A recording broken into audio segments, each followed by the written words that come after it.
Next guest, Manjushri, if you could escort Professor R.L. Kashyap, the applied Indian mathematician and Vedic scholar. So we are very glad he's here. Ladies and gentlemen, you should have utmost amount of energy welcoming Dr. R.L. Kashyap.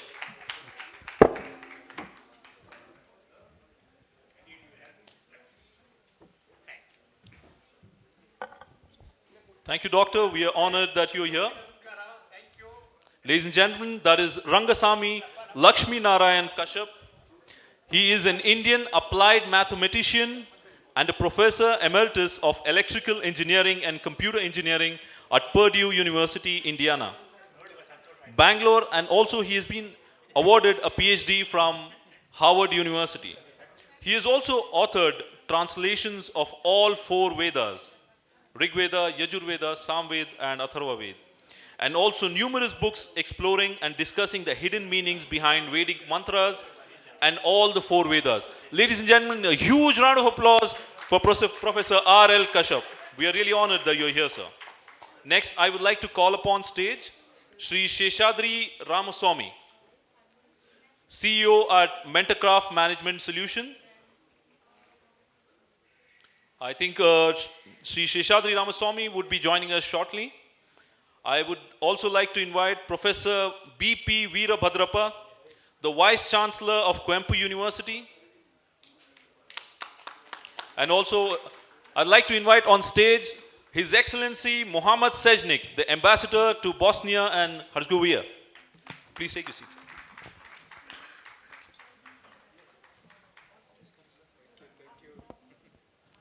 Ladies and gentlemen, we also had Grand Master Akshar, the founder of Akshar Yoga, and he would be joining us shortly.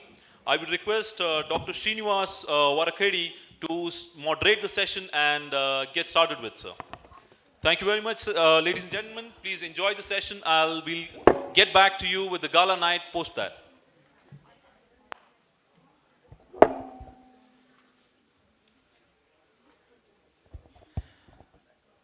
Shubhasayam, Sarvebhyo Namaha. Good evening, one and all.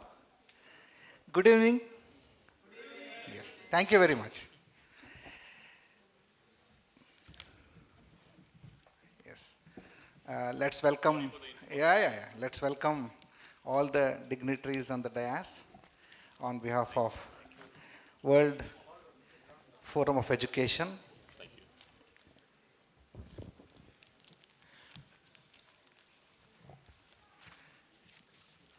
This panel is going to discuss very pertinent issue. So, without wasting much time, I would like to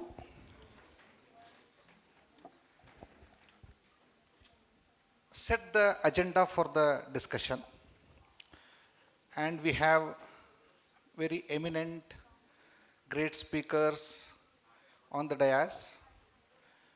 We have eminent scholars of the dais.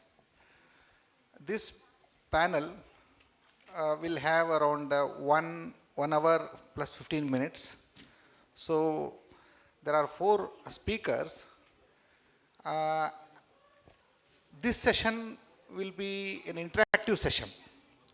So I would request all of my panelists to present their ideas between 5 to 8 minutes, and then we can go for discussion rather than question and answer. No questions and no answers, but rather we can go for discussion.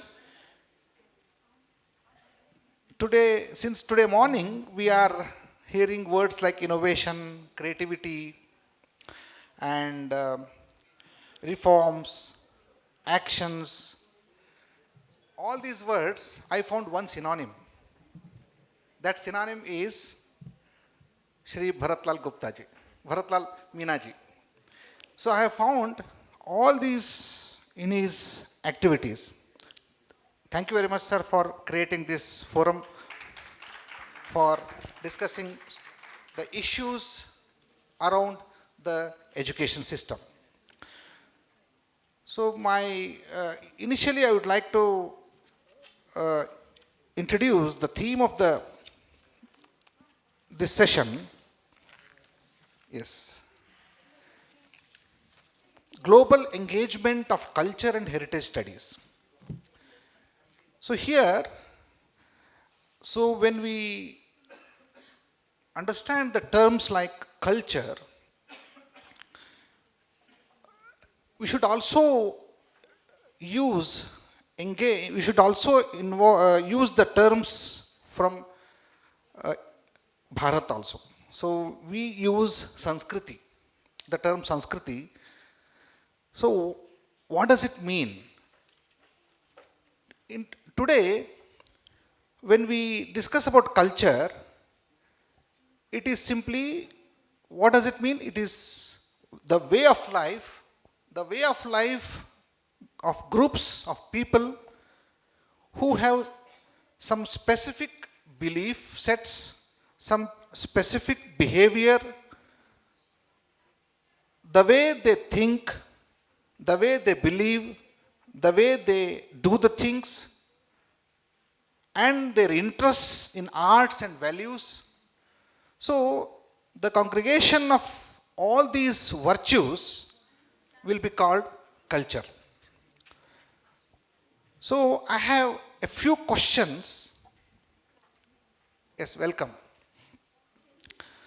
So when we talk about Indian culture is based on purusharthas, 4 pursuits of human life. They are dharma, the highest virtue that upholds the well-being of the society and man, and artha, means of life, and kama, enjoyment, and moksha, liberation.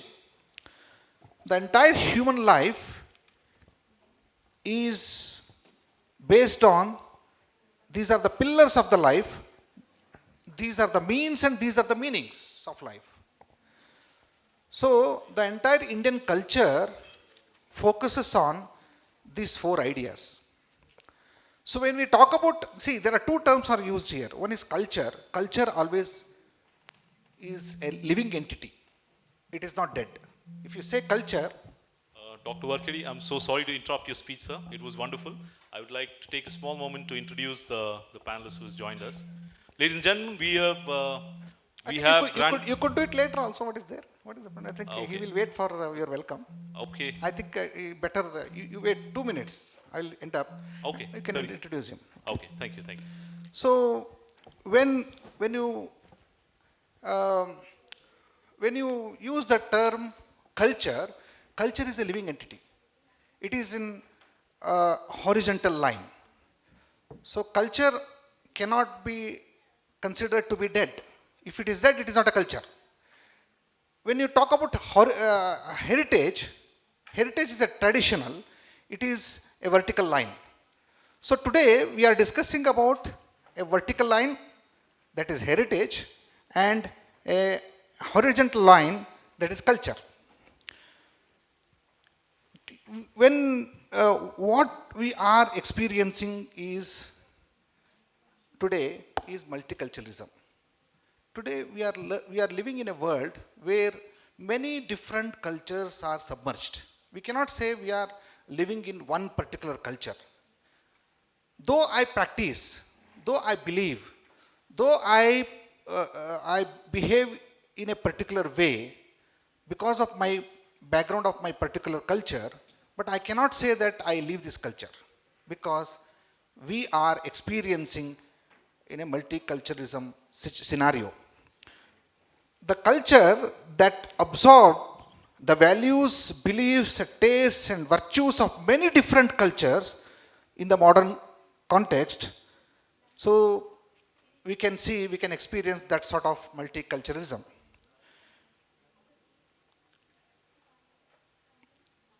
When we talk about multicultural, the studies into the culture, the major problem is, are we studying the culture as an object? The West taught us, because when Westerners came to India and they started studying Indian culture, it was an object for them. So objective studies of culture. So we started studying our own culture as an object. We actually we are living that culture, but we started criticizing, we started observing, we started studying the culture objectively from the lenses of West. Is it worth study? We have to understand these questions. So such meta level understanding will not make us to enjoy the beauty of any culture. So we should immerse in the culture to understand these cultures. So I start with the statement of Mahatma Gandhi.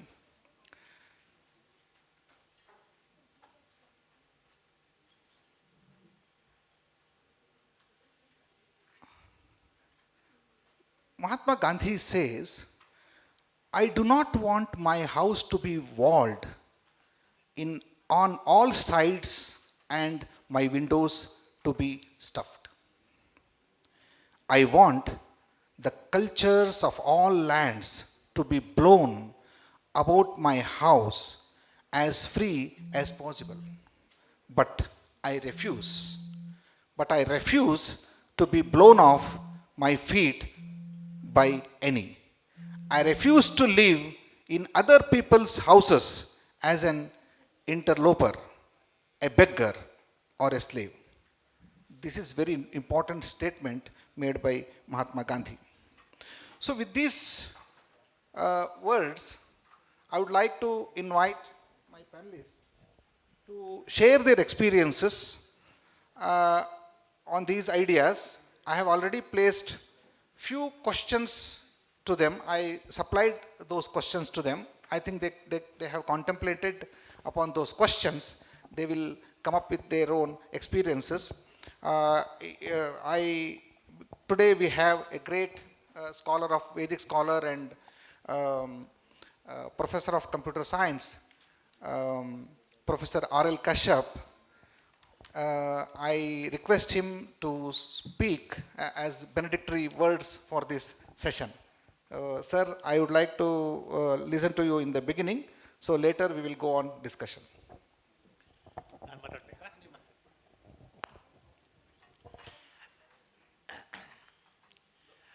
Namaste. You can introduce.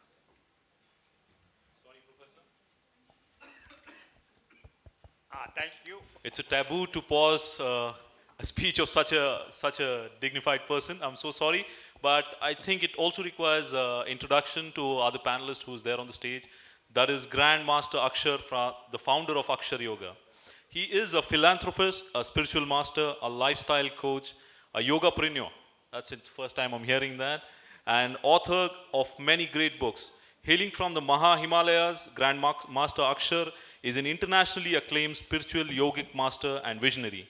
He is the founder, chairman, and course director of Akshar Yoga. And he's also the president of World Yoga Organization. He's also the president of International Siddha Foundation. Ladies and gentlemen, I would request you all to welcome him with a huge round of applause. I would now leave the dais to Professor R.L. Kashyap. Thank you.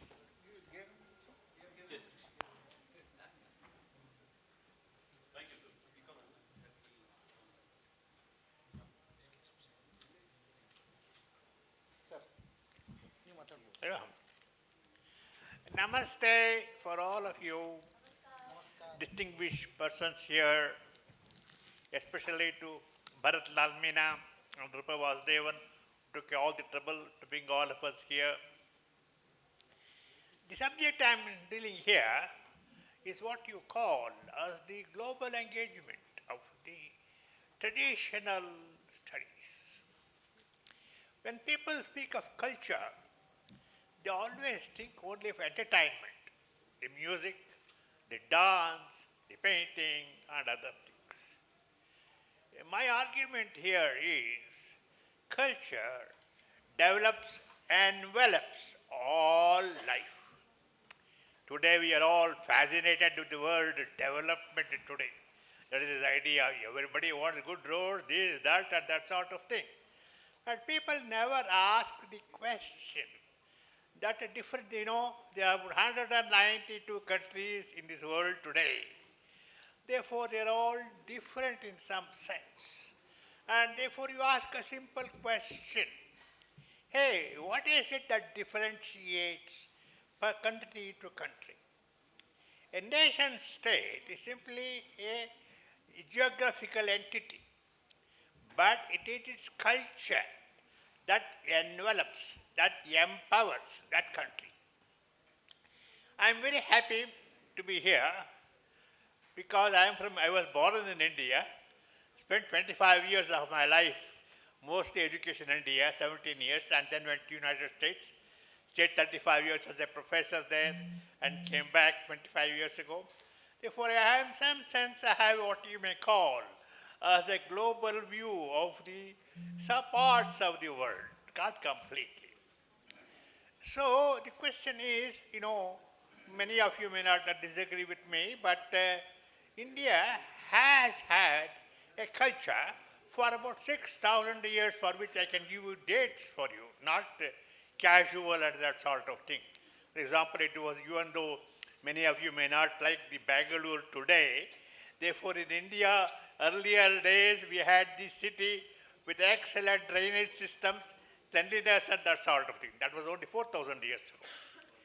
Therefore, the point I want to say is, many of you may not be computer wallas, but what computer walla is, 1982, for example, when Indians went to United States and talked to the IBM people that we can do programming for you at a much lower rate, they laughed at him. We always thought India was a country where all the snakes and everything are shown. Do you think you can do programming? That's the idea. But what happened? Within 20 years, the IBM chairman in Bangalore, 2003, basically said, if a company doesn't come to India, they are gone. So, what is the difference? What is the idea that something has happened in only 30 years? Remember, I speak India, we speak not of centuries, but a millennia. That is the idea. After all, how long did British Empire last? 250 years. Roman Empire, 200 years. Mughal Empire, 200 years. That's all.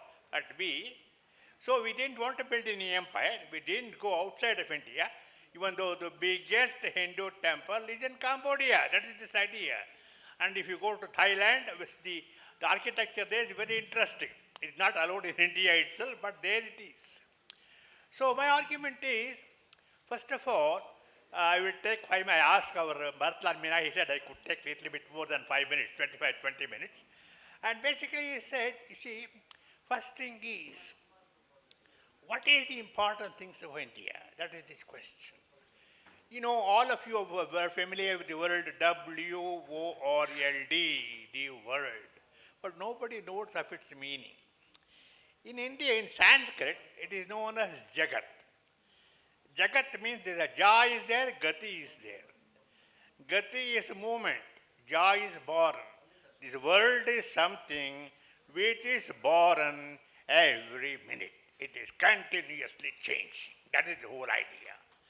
Since we are used to the idea of continuous change, we are not worried about happenings at all. Happenings come. Therefore, I want to tell you, our dynamics is 4 steps. Happenings come. I don't know how I am born, where I am born. Did I choose my brothers and sisters? Community? No, sir, we don't know. Things happen. And then what happens? I have to learn about myself, learning. Then, next step is I have to change. If I want something, I have to change. And then the steps comes again, new happenings. Therefore, and I had first of all, after coming to birth in a country happening, I had to accept it. We in India accepted the idea, British were there. They were eager to destroy our civilization, as our history books tell us. What is this? So first is happening, second is acceptance, third learning, fourth change. Therefore, these are the key steps of how a civilization evolves. a civilization develops, a civilization survives all the problems and that sort of. So these, for example, British came, unfortunately, I don't worry how it came happening. We accepted it. And what did we do? Hey, come on, let us see. We sort of learned about their language, their culture, and that sort of thing. Then we said, hey, we can do all those things much better. That's how we started, and therefore so many methods were there. And therefore, you see, for example, to understand the British psychology, I'll give you an example. The head of the British government in India was called Viceroy. The last one was a Mountbatten. Earlier was Wavell. Earlier was Lithgow. The Lithgow said in 1938, no problem, India will be ours for all the time. But what happened? Within 9 years, they had to quit. That is his idea. He made a statement in 1938, 1947, it became independent. So we have to understand, British learned about India at all. We learned about Britain, about Western culture, but they didn't learn anything at all. That's the fundamental point. And now they are back into the small island now, and that's it. So the argument I tell is, this happening, this culture, first is happening, second is acceptance, third is learning, fourth is change. In learning and change, the most important thing is asking the simple question. What are the values, permanent values? As the world changes, permanent values for which we have to learn and change. We can't give up the old values. India has survived for all these times because she has stuck to some fundamental principles. That is the point I want to tell people again and again. For example, recently, there was a big conference on environment and that sort of thing. They had their 40th anniversary someplace in Europe and that sort of thing, in America. And therefore, they were saying, what are the most important things they have to do? I'm very happy to tell you those 4 things are what we were taught in our ancient books. See, that is this idea. The first thing is, this earth doesn't belong to the human beings alone. It belongs to the trees, to the animals, and everybody else. There was much right. First point, the idea that we are not the owners of this earth. All the resources here we can't say. And the second point Indians always made was, by all means, be prosperous. No problem at all. We have to be prosperous. That's what society is meant for. Prosperity for all. But at the same time, please don't stand in the way of another person's prosperity. If you go on focusing on negative points, you are going to be doomed. Positive. Good for me and good for you. That is the idea of prosperity for all people. That we always stood for that fundamental idea of prosperity. Third point we went was the importance of the trees. That is the idea, The difference between the trees and the human beings is trees all the time give their shade, give their fruits and everything, and we destroy the trees. That is this idea. When I was growing up in Bangalore, there was 1 tree per person. Now it is 0.2 trees per person. That is the idea. You may say, what is the importance of trees? I tell you, these hurricanes and that sort of thing is not a new phenomenon. It has been, but that is hitting us all the time. But let us say even 200 years ago, people never thought there was so much havoc at all. Take the west coast, for example, the eastern coast, where the hurricanes come from the Bay of Bengal, for example. In those days, near the ocean, there were these big trees. The trees go down all the way down. Therefore, when the hurricane hit, the waterfalls, simply these trees blocked them. Therefore, it didn't. And then what happened? The water went down and it charged the aquifers anyway. Therefore, the damage done was almost zero. Damage started with people becoming all clever. This land is there, let us clear all the trees, let us have a beach. Everybody enjoys it. Oh, we are all rich people, let us build big apartments and that sort of thing. Therefore, they cut off all the trees, and lo and behold, now they are complaining, hurricane comes, there is so much water inside the town. Why? Because you cut off all the trees. Therefore, in India, there is a saying, building, that planting a tree is more important than having a son. That is the idea. It is the Padma Purana saying, basically, that is the idea. Therefore, that basic idea is there, the idea, the importance of trees. Not only importance of trees, importance of all vegetable life.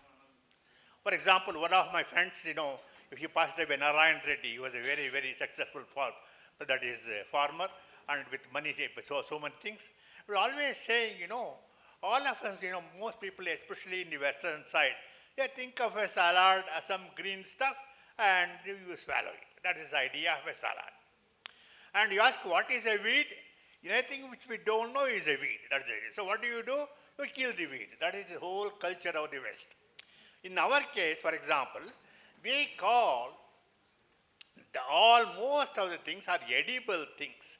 And we call it in Kannada, soppu. Some of the Kannada people will know it here. There are 40 different types of soppu, which if you cook mildly and drink, it has health qualities, taste and everything else. Now in Bangalore, all the ladies who work in the software industry, they want to go to their mother place 100 miles away just so that we can drink the saru made up of the soppu. That is the idea. So I wanted to collect the names of the 40. I talked to him. Finally, I got at least 30 of them. How old ladies, just as they don't carry plastic bags and that sort of thing, the sari is there. The sari, they can make small bundles of it. They pick up the one and put it here, 30 types and 40 types. That is our Indian culture here. We didn't think of even using bags even. That is the idea. And therefore, the idea finally is, don't complain, I don't have this, I don't have this. Don't do this complaining. Rather ask the simple question. Am I using all the resources I have now? Therefore, we have plenty of sunlight. For example, when C.V. Raman, the first Asian to get a Nobel Prize in physics, he said, you have so much of sunlight, therefore why not we use it as a basic source? Therefore, his work was based on the use of the sunlight with spectroscopy and that sort of thing. That is the idea. Therefore, now only we are awakening to the idea, with sunlight we can have so much of power. For example, with all the nuclear problem, how much electricity does nuclear power give? Not only 5%. Now it is as solar electricity, we are planning to have 25%. What is it? Because we were sleeping all the 70 years. You were forgetting such a thing exists. You are always complaining, oh, it is so hot here. That is the whole idea. It's the complaining so hot here. Why not you ask this question? How can we tap it? That is this idea. Therefore, for example, people always complain, go to Rajasthan on the border, you see. It is considered as a sort of a desert place. No, thank you, it is not a really desert. There is a small amount of rainfall which falls for about 10 days a year. Only 10 days a year. But how come there are palaces there? How come, for example, there are big lakes there? How come? That is the question. Because they saved every drop of water which falls within the 20 days. That is the idea. And we had there, for example, there is in the Rajasthani, they call the lake as a sar. There is a Garas sar, this sar, that sar. All these sars are there. But one of the sars is very interesting. The person who built it, of course, he started it. Of course, wars came. Of course, he was killed in the battle. His wife continued. But this Kumbhakarna was a famous Sanskrit writer also. He has wrote a book in Sanskrit on the elements of grammar and the elements of dance. That's what this guy, great guy, did. His name is Kumbhakarna, about 1500 and that sort of thing. Therefore, India, we know so little of the greatness of India. And therefore, these people were saying in this big international conference, they were saying, don't Don't worry about all of these things, this petrol and that sort of thing. See, the general theory is any material you get down below, it will have health problems. The more we go from the top, much less health problem. Therefore, this petrol and that sort of thing, they are helping you instantly. Therefore, we have to ask the simple question. Distinguish from the what we call the instant things. Instant coffee, instant tea, everything instant. From on the other hand, focus on those things which are sustainable over not 100 years, over millenniums. Therefore, we have started, we have been living on the 6th millennium, and therefore, hopefully we will continue.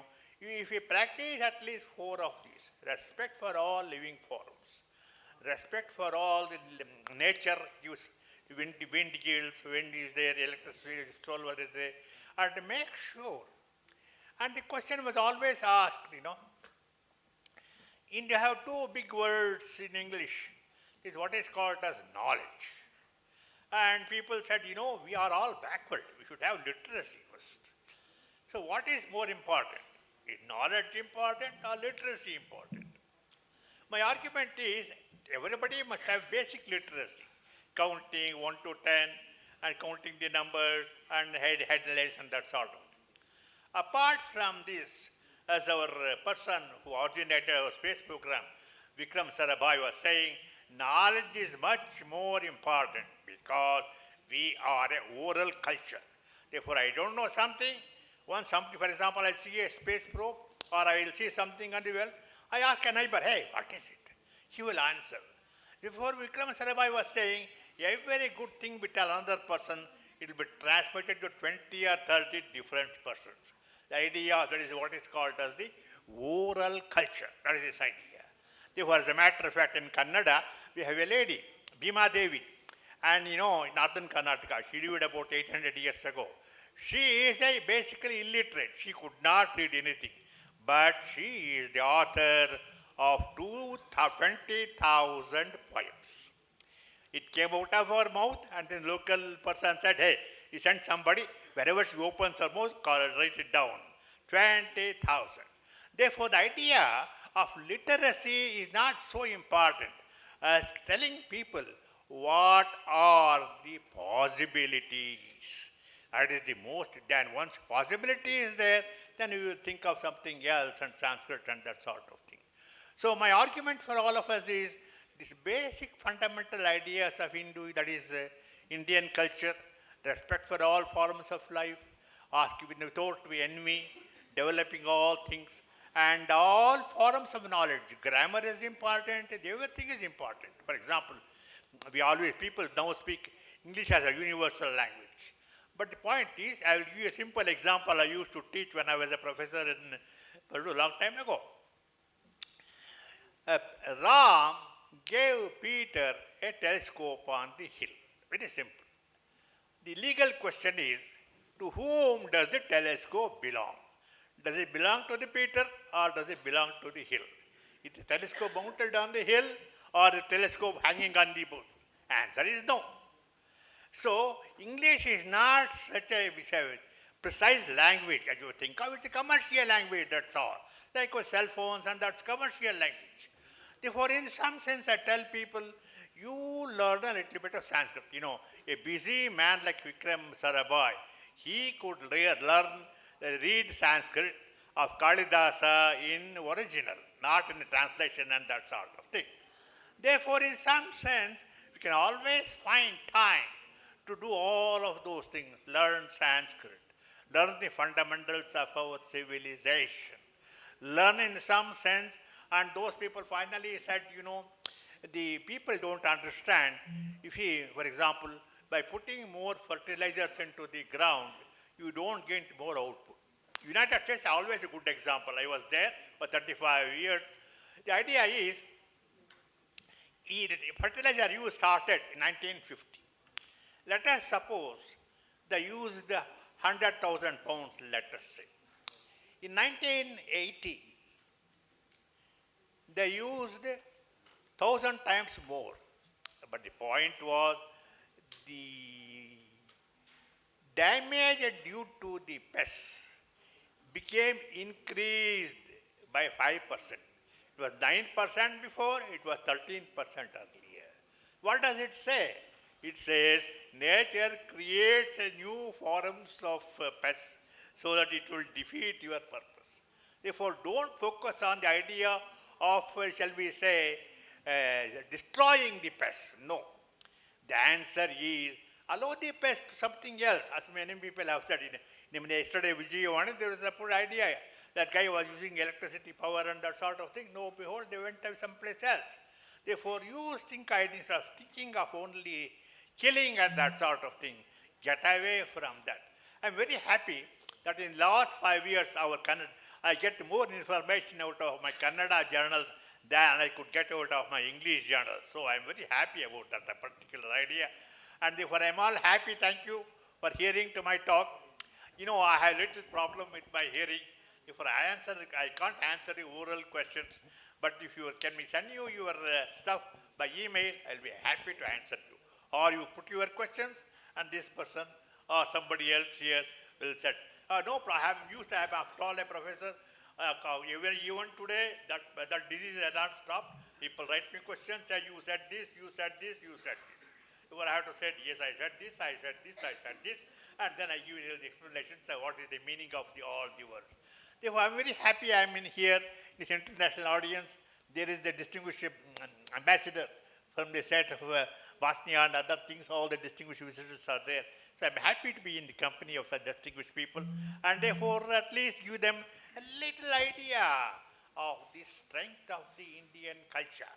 And therefore, my point is that same idea, every country should worry about their culture. For example, we speak of global. I'll just stop for a minute.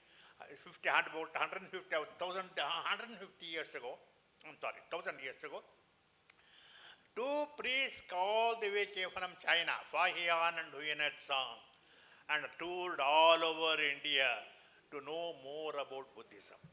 Then the Chinese king invited two Indians, say, you come to us, you learn Chinese, you teach us. That's his whole idea.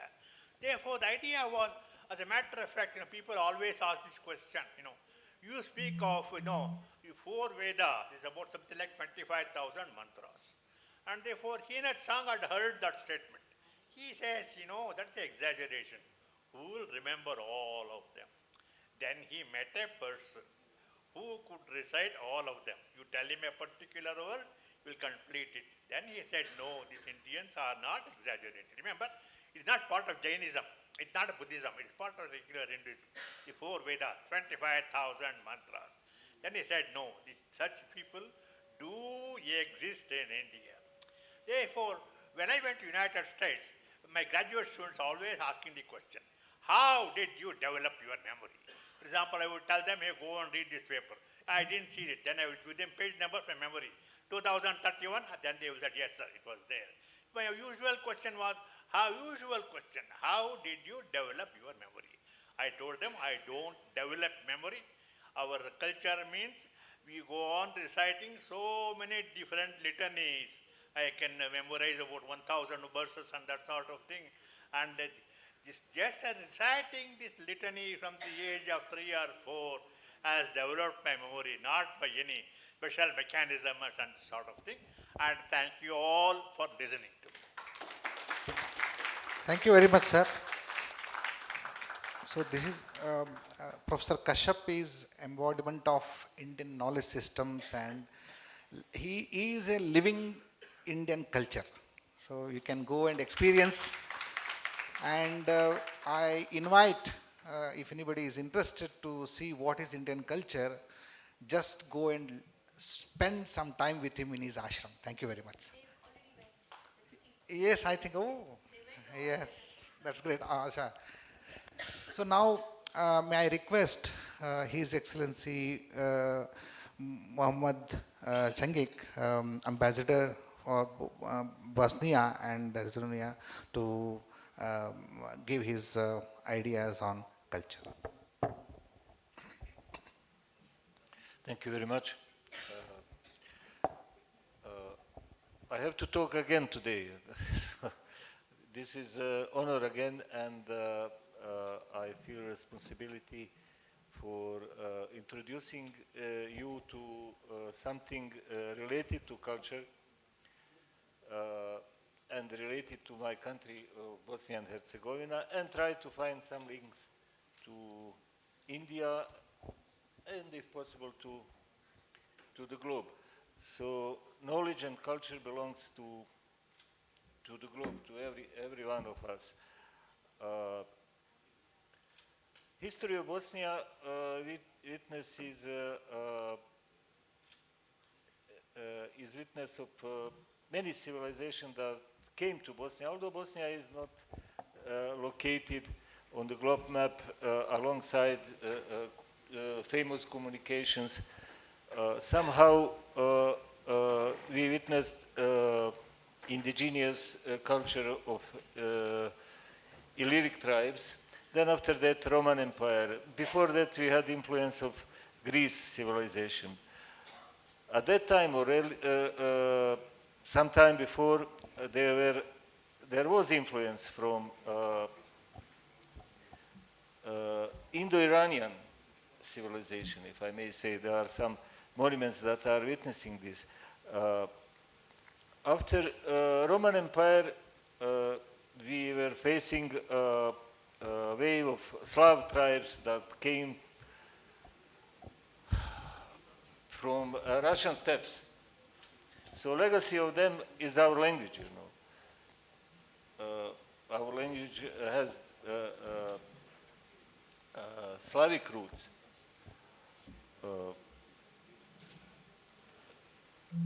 After these Slavic tribes and their encounter with tribes in Bosnia and this region as a whole, at the same time with their coming, the Christianity was gradually coming to the area, and due to historical will or destiny, we are in between Orthodoxy and when Christian church split, the part of this area was in between these two mainstreams of Christianity. So part of Bosnia didn't take, or whole of Bosnia, people in Bosnia didn't take part, side in this split. So it makes us different to others, and it is part of our identity in Bosnia.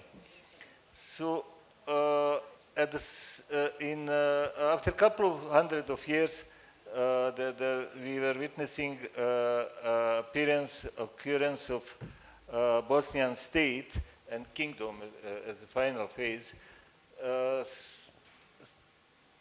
Then after that, we are part of Ottoman Empire. So we again had opportunity to introduce different culture, different civilization. After Ottoman Empire, with their withdrawal from the area, we were occupied by Austro-Hungarian Empire, which was decision made in Berlin Congress in 1878. Then after First World War, we are part of Kingdom of Yugoslavia. After Second World War, we are part of Socialist Yugoslavia. So if you may say, we were part of this ideological orientation. So we, throughout 2,000 years, we witnessed a lot of influences in Bosnia, and we are pretending to say that although we have exposed to a lot of influences, we were trying to keep our identity in essence, to preserve its essence with openness to others. So, as you said, multiculturalism is not nowadays invention. It was always present. If we come to the recent times in Bosnia, our openness to others, and uh, our search for answers. As Professor rightly said, that knowledge is something different, and literacy is, I really agree, you know, and it is very difficult not to agree with this thesis, you know. We have people in Bosnia who are claiming that 20 or more thousand years ago, Bosnia was part of ancient civilization that built pyramids.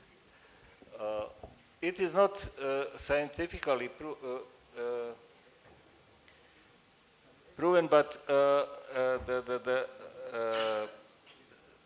scientists who are trying to find arguments for this thesis are inviting everyone from the world to join them, astronomers, physicians, philosophers, everyone who is willing to come to site in Bosnia, spend some time, visit the site of, they claim, pyramids. They found some tunnels inside, some water inside, whatever they did to examine, analyze their findings, led them to conclusion that at this period of time, civilization that we don't know much about was much more advanced, and they see these pyramids as energy machines that were used by ancient civilization for people's needs. Recently, maybe a couple of years ago, a guru from, I think his name is Mahanji, is coming to this site, and some of his followers and are practicing yoga. So this is kind of, I was trying just to going back to the history and coming to the recent years and something that is happening just now to make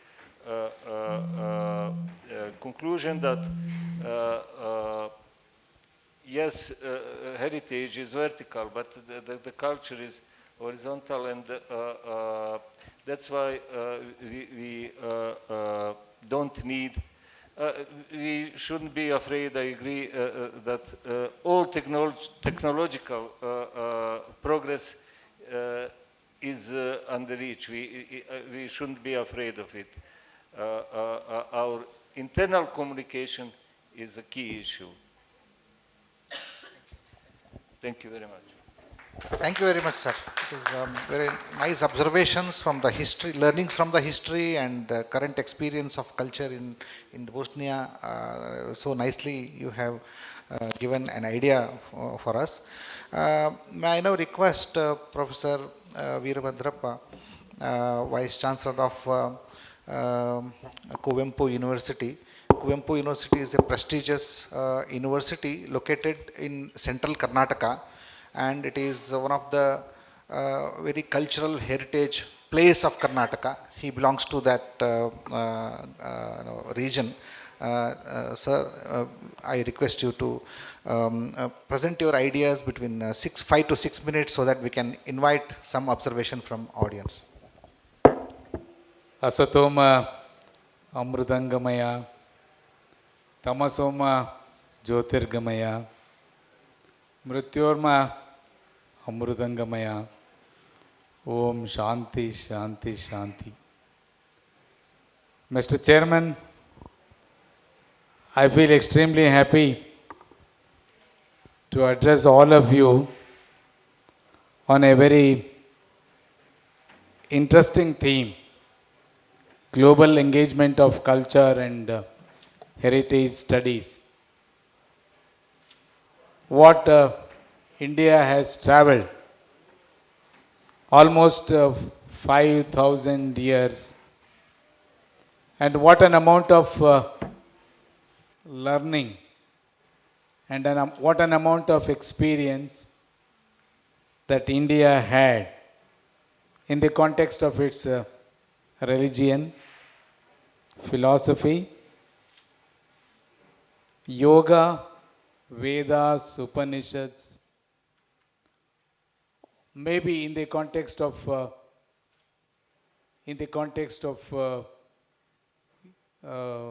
vachanas also, Dasa Sahitya, and its implications to the Western world.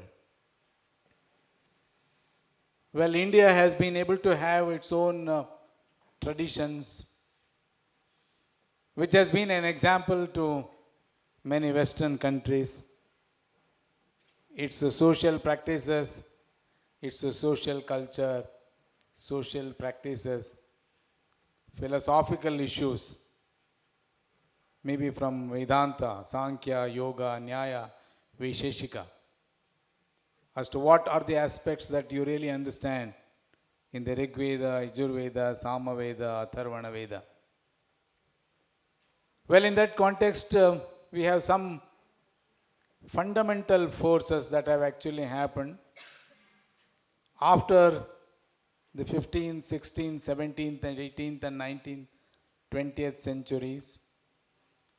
And now we have been examining the phases of globalization, liberalization, and also privatization, the change of the values, the change of the social issues, the lack of vision, the changing socio-political scenario, emerging diverse and plural cosmopolitan societies, which have been the challenges for the preservation of culture and heritage.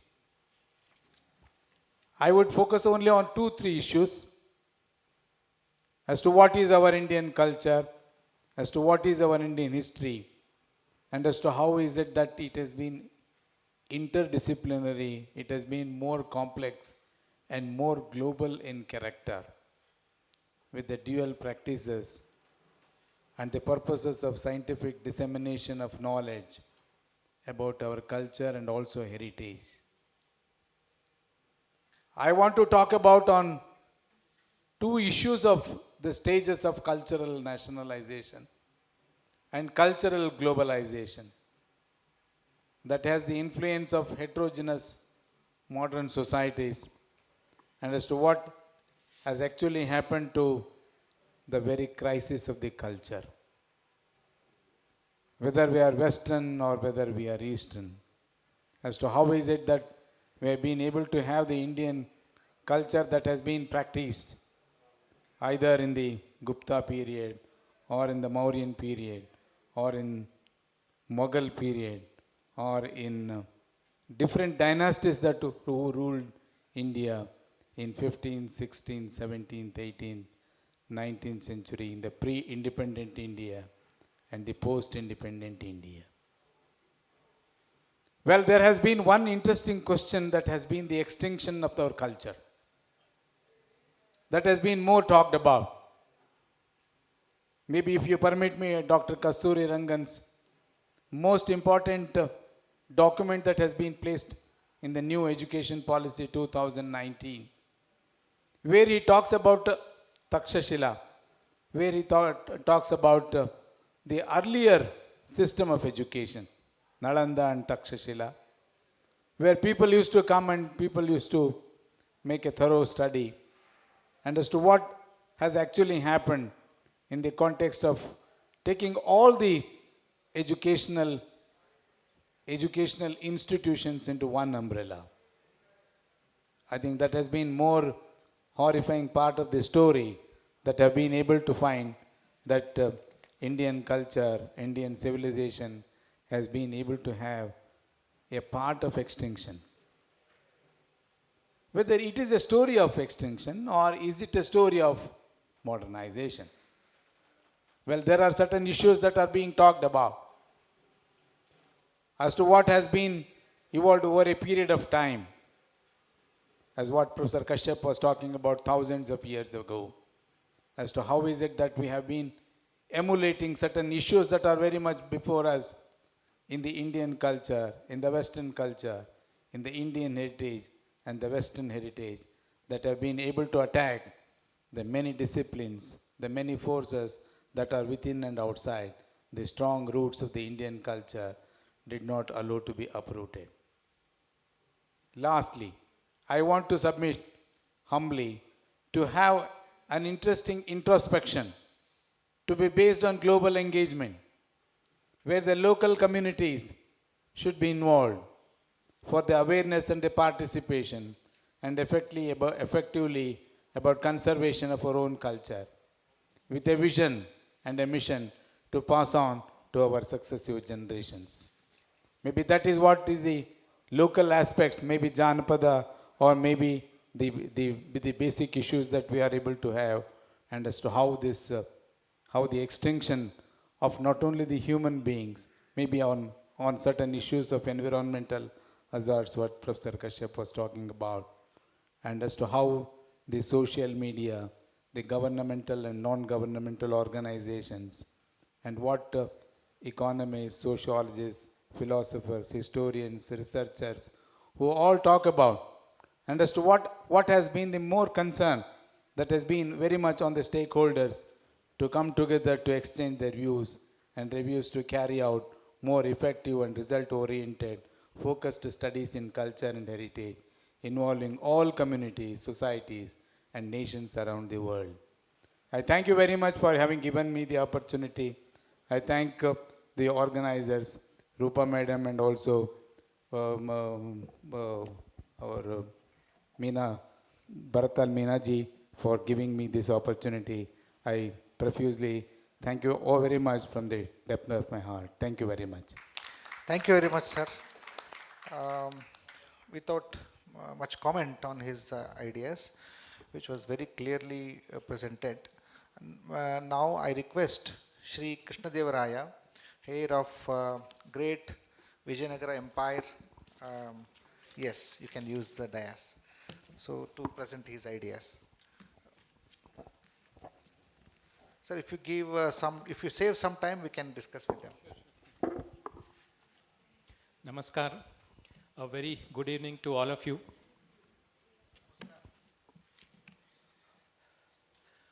Well, I'm here today because what my forefathers have done 500 years back.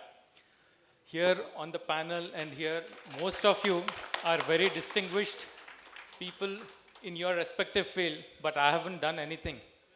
So I tell a lot of students who come to my place, I tell them, see what my forefathers have done 500 years ago, even now people respect our family. So you should do something for your country, for your culture. And I try to inspire the kids in my own little way. I'll just give you a brief introduction about me. I got to do my schooling from Sri Aurobindo Ashram, Pondicherry. Then I went on to Davangere to do my mechanical engineering. And then I was just like any ordinary kid, not very much interested in our history, culture.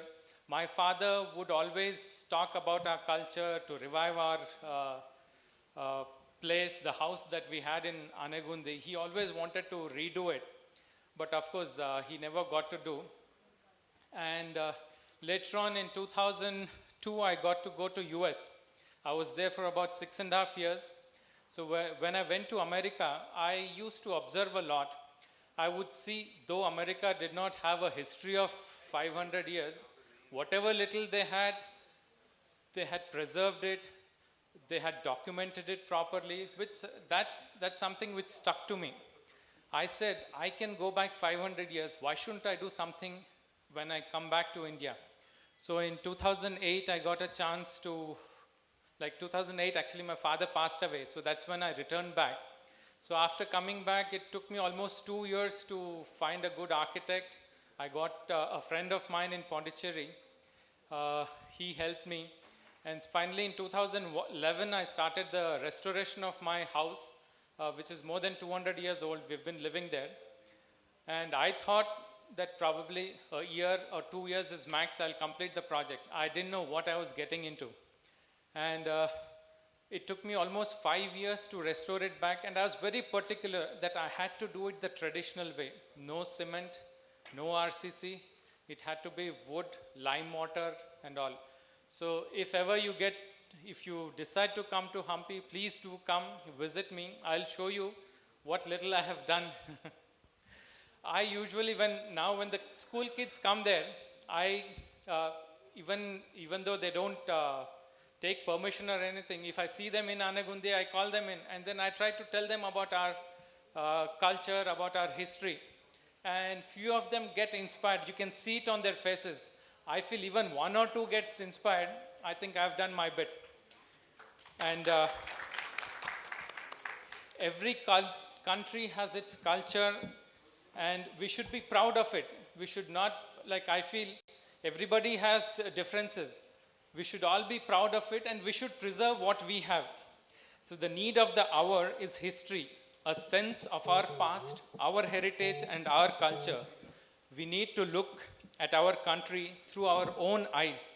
Our history was handed down to us by the Europeans and especially the Britishers to justify whatever they did was good. But they have never told all the damage that they have done to our culture and our country.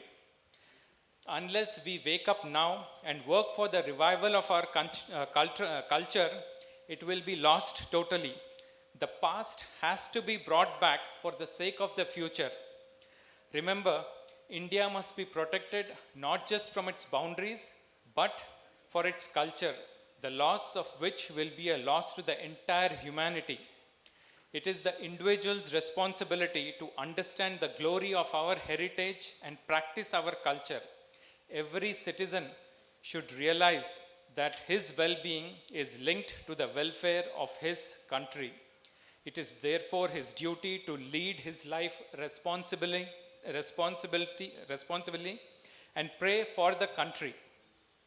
Let us remember that by going back, we are not falling backward, but rising to a higher level. We have to go back to the great standards and values of our great ancestors. If we want a good and safe future, we must develop an urge to know the true history of our motherland. An age-old culture that is still living and characteristic of India is an age-old culture that is still living is characteristic of India. India is alive if its culture is alive. Family system is the fulcrum of that culture. Therefore, we as parents, we should practice at home all the values. We cannot expect our children, if we don't practice, we cannot expect our children to imbibe them. And we cannot expect our country to be strong and progressive. I thank Best University for inviting me. Thank you very much. Thank you very much, sir. Now I request Shri Aksharaji, Grandmaster Aksharji, to express his views. Jai Jagannath. First of all, thank you very much for this wonderful opportunity. I'm from Himalayas. My name is Akshar. I go down to my masters. When I was small, they taught me, and what they taught was knowledge, and they left me free to choose, to think about this culture or about heritage. As I was growing, lots of things I personally experienced on this great Himalayas. And then I started traveling all over the world. I met people in America, in Japan, in France, in London. All these countries I observed, all of them, they are talking the same thing what was taught to me, respect to humans. An experience in America where an Uber driver recently, he welcomed in such a way like he's welcoming the president or the prime minister. The language was so beautiful. And when the journey got over, same way, he left me by saying good for the day. I feel culture for me is to use the knowledge and evolve with time.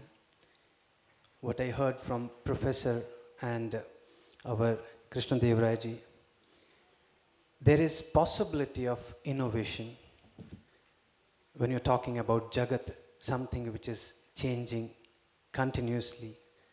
That means there is need of change every century.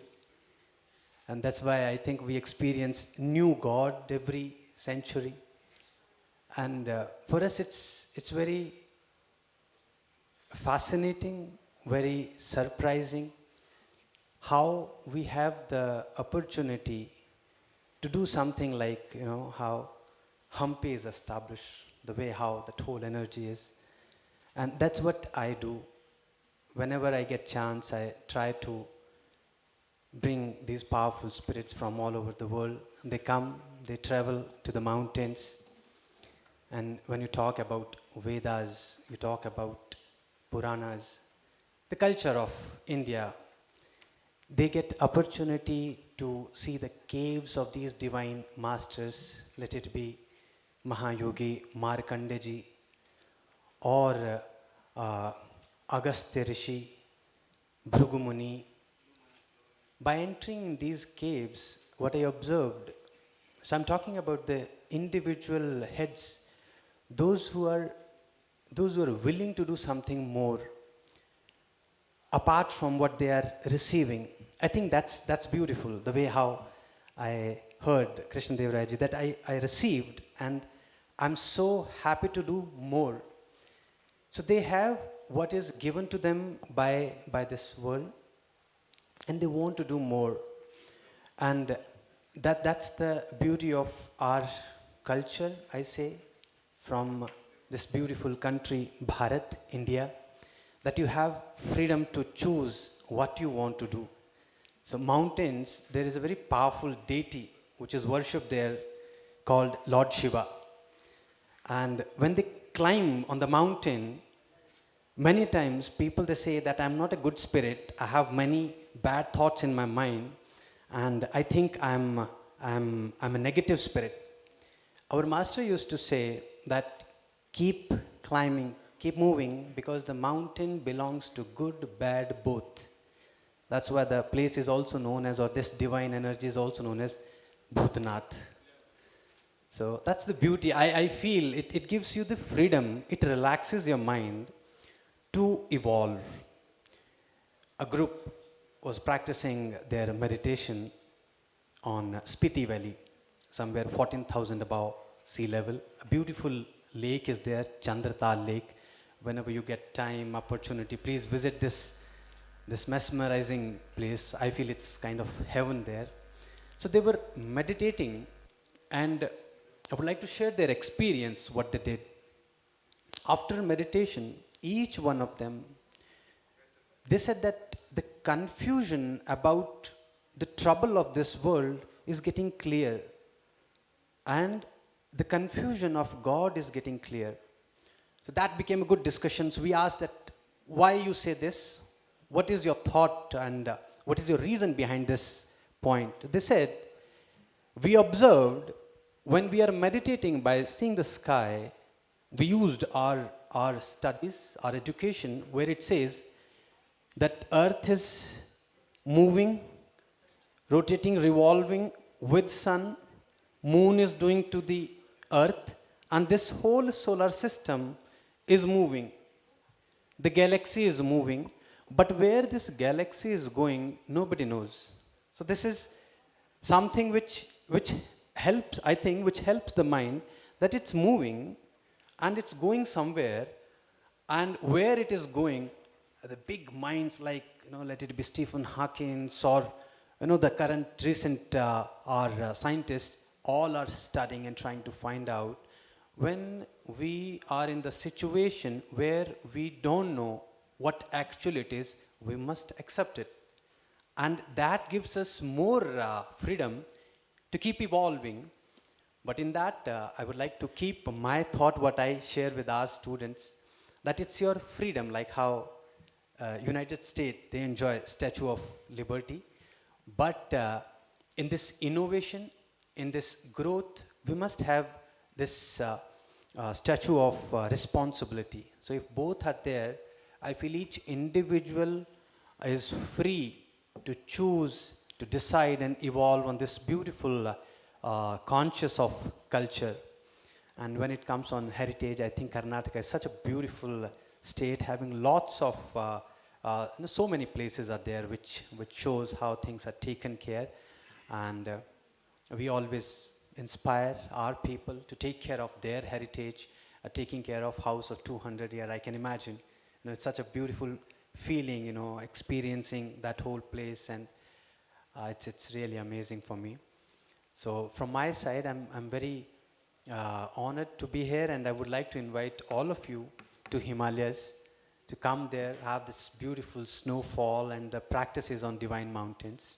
And thank you very much to the organizers and dear Asif ji. You're such a wonderful spirit. Thank you very much. Thank you. Thank you very much. In fact, I feel very much inspired to be part of this great panel. We could not save time for all of you to engage to get engaged in, I know.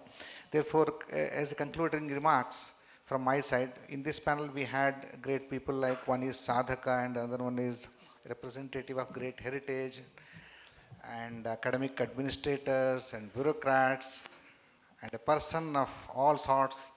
So thank you very much for creating this panel, Rupa Madam.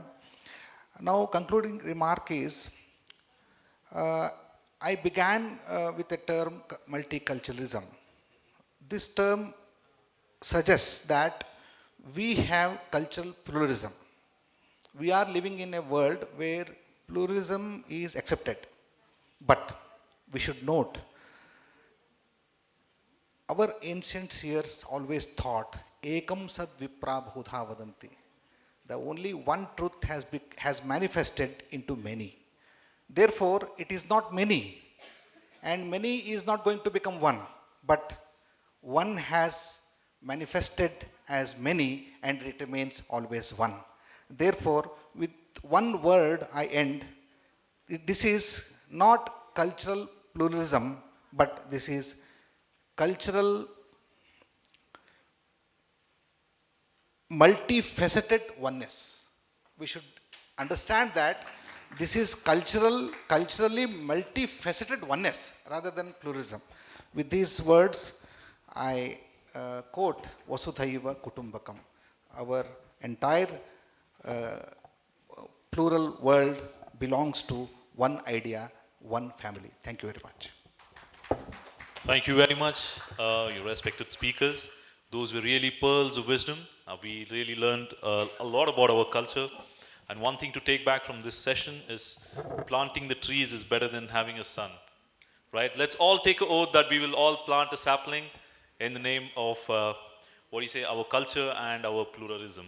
Okay, without wasting any time, ladies and gentlemen, I would like to call upon stage Dr. Rupa Vasudevan and Shri Bharatlal Meena ji to hand over the award to the speakers. I'll ask Shri Bharatlal Meena ji to hand over the award to His Excellency Muhammad Sejnik. And the first award to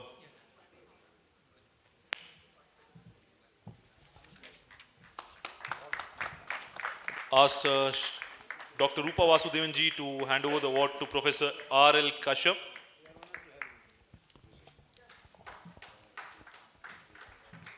Next, I would ask Bharatlal Meena ji to hand over the award to Dr. Srinivas Warkhade.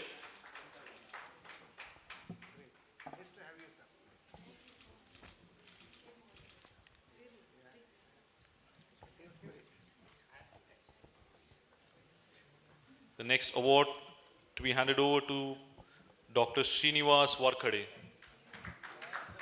Ladies and gentlemen, can I have a round of applause? I would request the dignitaries to hand over the next award to Grand Master Akshar, the founder of Akshar Yoga.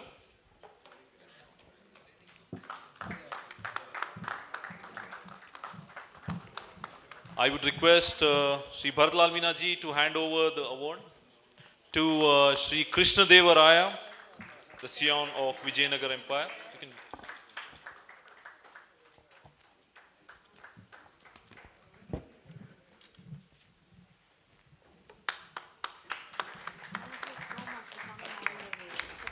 And also I would request the dignitaries to hand over the award to Professor B.P. Veerabhadrappa, the Vice Chancellor of Kwempu University.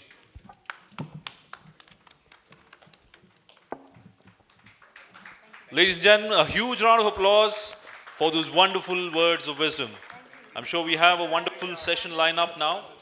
Without wasting any time, we will get started with that. The stage team, I request you to prepare.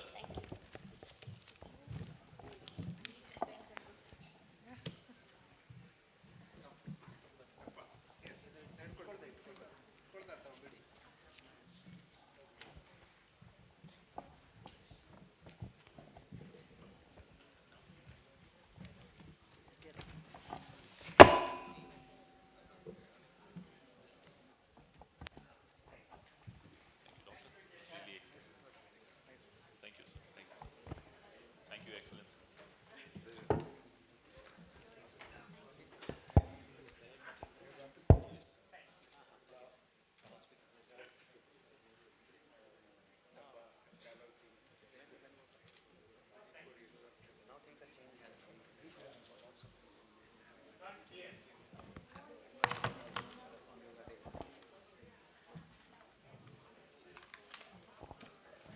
While the stage team is preparing for the next session, I have something which I learned from the previous session, if you guys would want to hear. Something on a lighter note with respect to the culture. If the Romans had been obliged to learn Latin, they would have never had found time to conquer the world. The joke is, Latin is a very difficult language. Okay, thank you very much, ladies and gentlemen. Would like to announce the next session. It would be, the topic is University, Industry and Government Partnerships. We have an esteemed panelist. I would like to invite on stage Dr. Manmohan Singh. Ladies and gentlemen, he is an Indian Administrative Services Officer and a Special Chief Secretary to the Government of Andhra Pradesh. Prior to joining civil services, he was a veterinary surgeon, worked for Mass Poultry Production Product. He has served as a commission for School Education Department in Government of Andhra Pradesh and Commissioner of Tribal Welfare Department. And also, he is the founder and Vice Chancellor of Sri Venkateshwara Veterinary University. An interesting fact, he has signed MOUs for 500 IVF production with JK Trust, which is one of a kind in the country. Next, I would like to call upon stage Ms. Amita Prasad. Ladies and gentlemen, she is an Indian Administrative Services Officer and a Director General, National Productivity Council Department for Promotion of Industry and International Trade. She is currently serving as Chairperson of Inland Waterways Authority, Government of India. Can I have a round of applause, please? Ladies and gentlemen, next I would like to invite on stage Sri Anil Srivastava. He is a retired Indian Administrative Services Officer and a Principal Consultant and Mission Director to Niti Aayog. He is the Director General of DMEO and Advisor. He has also served as Joint Secretary at the Ministry of Civil Aviation, Government of India, and many more posts in the civil space. And next, I would like to invite on stage Ms. Stella Lim Bichu. She is on the stage. Ladies and gentlemen, she is the co-founder and president at WWLC, World Women Leading Change, Malaysia. Also, she's the founder of We Connect and S2 Signature, a beauty slimming center. Thank you, ma'am. Please join the stage. Next, I would like to invite on stage Dr. Asif Iqbal. Ladies and gentlemen, Dr. Asif Iqbal, he is the president of Indian Economic Trade Organization. He has a history of working in the International Trade and Development Ministry, skilled in international conferences, management, strategic planning, marketing strategy, and business strategy. He is also served as Executive Director of Asian Arab Chamber of Commerce. Next, I would like to invite on stage Ms. Datin Siti Rosma Jalina Abdurrahman. Ladies and gentlemen, she is the co-founder and trustee at WWLC, World Women Leading Change. She is an educationist by heart and a fashion designer. Next, I would like to invite on stage Professor Emzali Hassan, Director, Institute for Higher Commercial Studies of Carthage. I think Professor Hassan would be joining to us shortly. Without wasting any time, I would hand over the session to the moderator for this session, Dr. Manmohan Singh. All yours, sir. Good evening, everybody. Since morning, so many sessions you have already heard. A lot about education and its various aspects. In the last session, when the panelists were talking about education reforms, the one panelist told about education for what? So that is one very, very important question this session will be taking up. Thank you. This particular session is about university, industry, and government partnership. So what I was telling was education for what? So when there is industry, they are looking for suitable graduates. And you all know the type of graduates we are producing and whether they are really fit for hiring by the industry. I was reading some report. The AICT says about employability of our graduates is very, very dismal. About 50% overall graduates. And if you go to the domain-specific engineering graduates, it varies from 5 to 7%. So the rest of the people, graduates coming out in large number, the number of engineering seats, 15 lakh and above. What are they doing? What for we are producing such kinds of engineers? These are the questions which the whole policy makers as well as the academicians, they have to look into. So in that context, this session is very, very relevant, and we have very, very experienced panelists. We have two very senior bureaucrats. On my left is Mrs. Amita.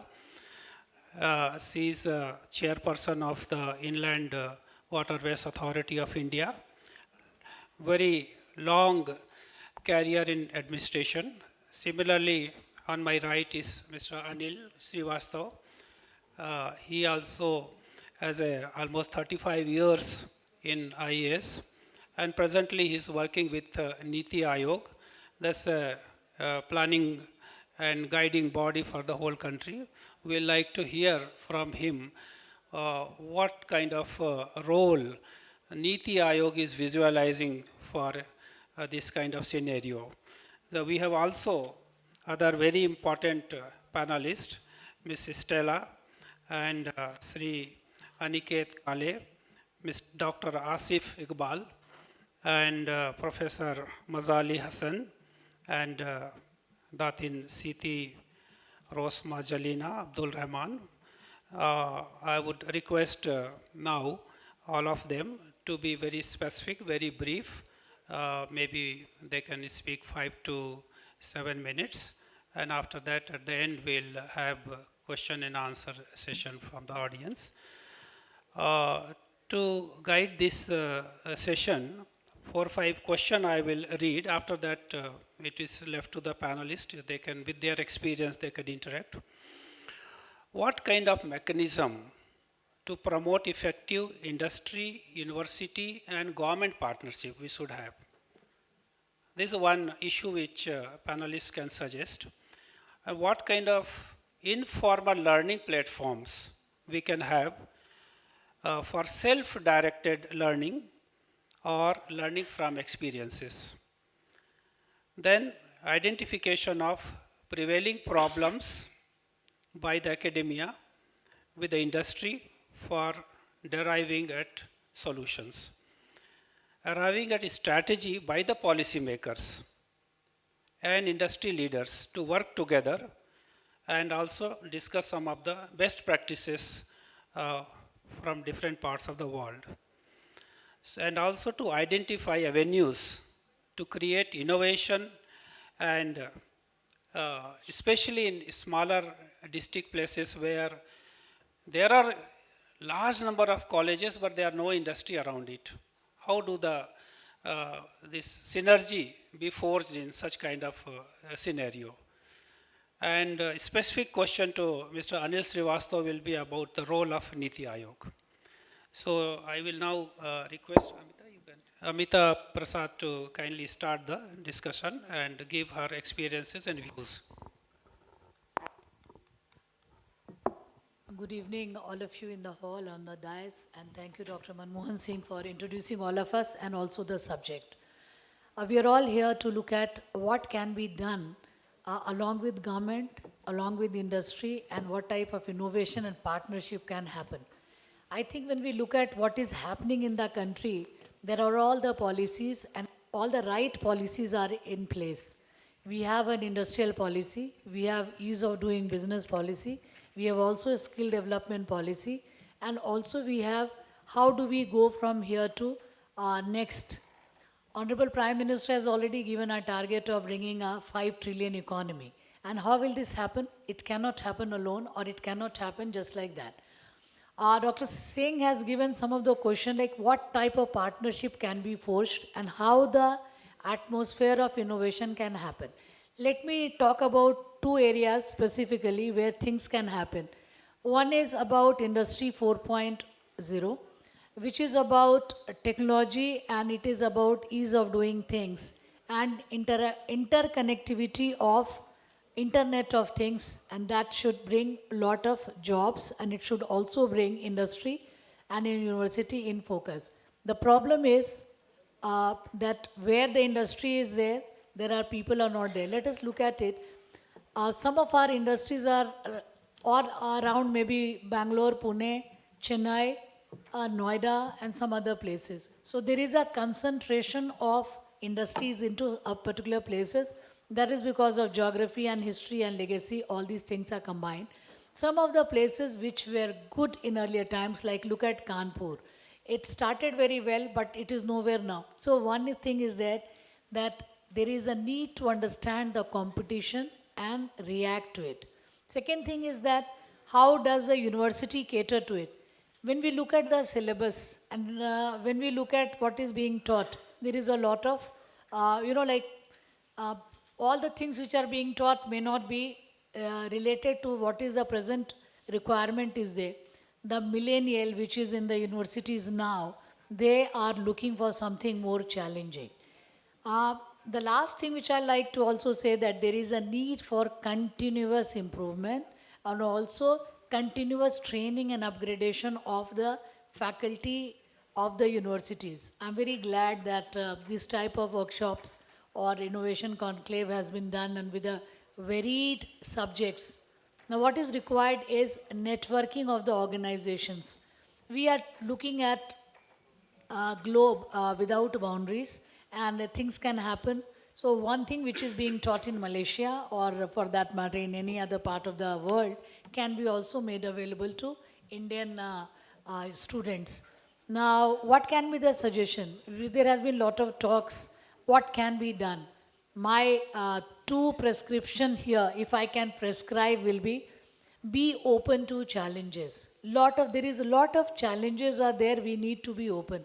Problem is that we close ourselves. Industry 4.0, if you look at it, all the countries which are looking at it are also struggling. Singapore, they are still are doing things, of course, they are slightly ahead of us, but then it's not that they have answers to all questions. Germany also, which is so progressive, there also things are happening. So my suggestion here will be to the panel and to others to react also on this, that be open to whatever is happening.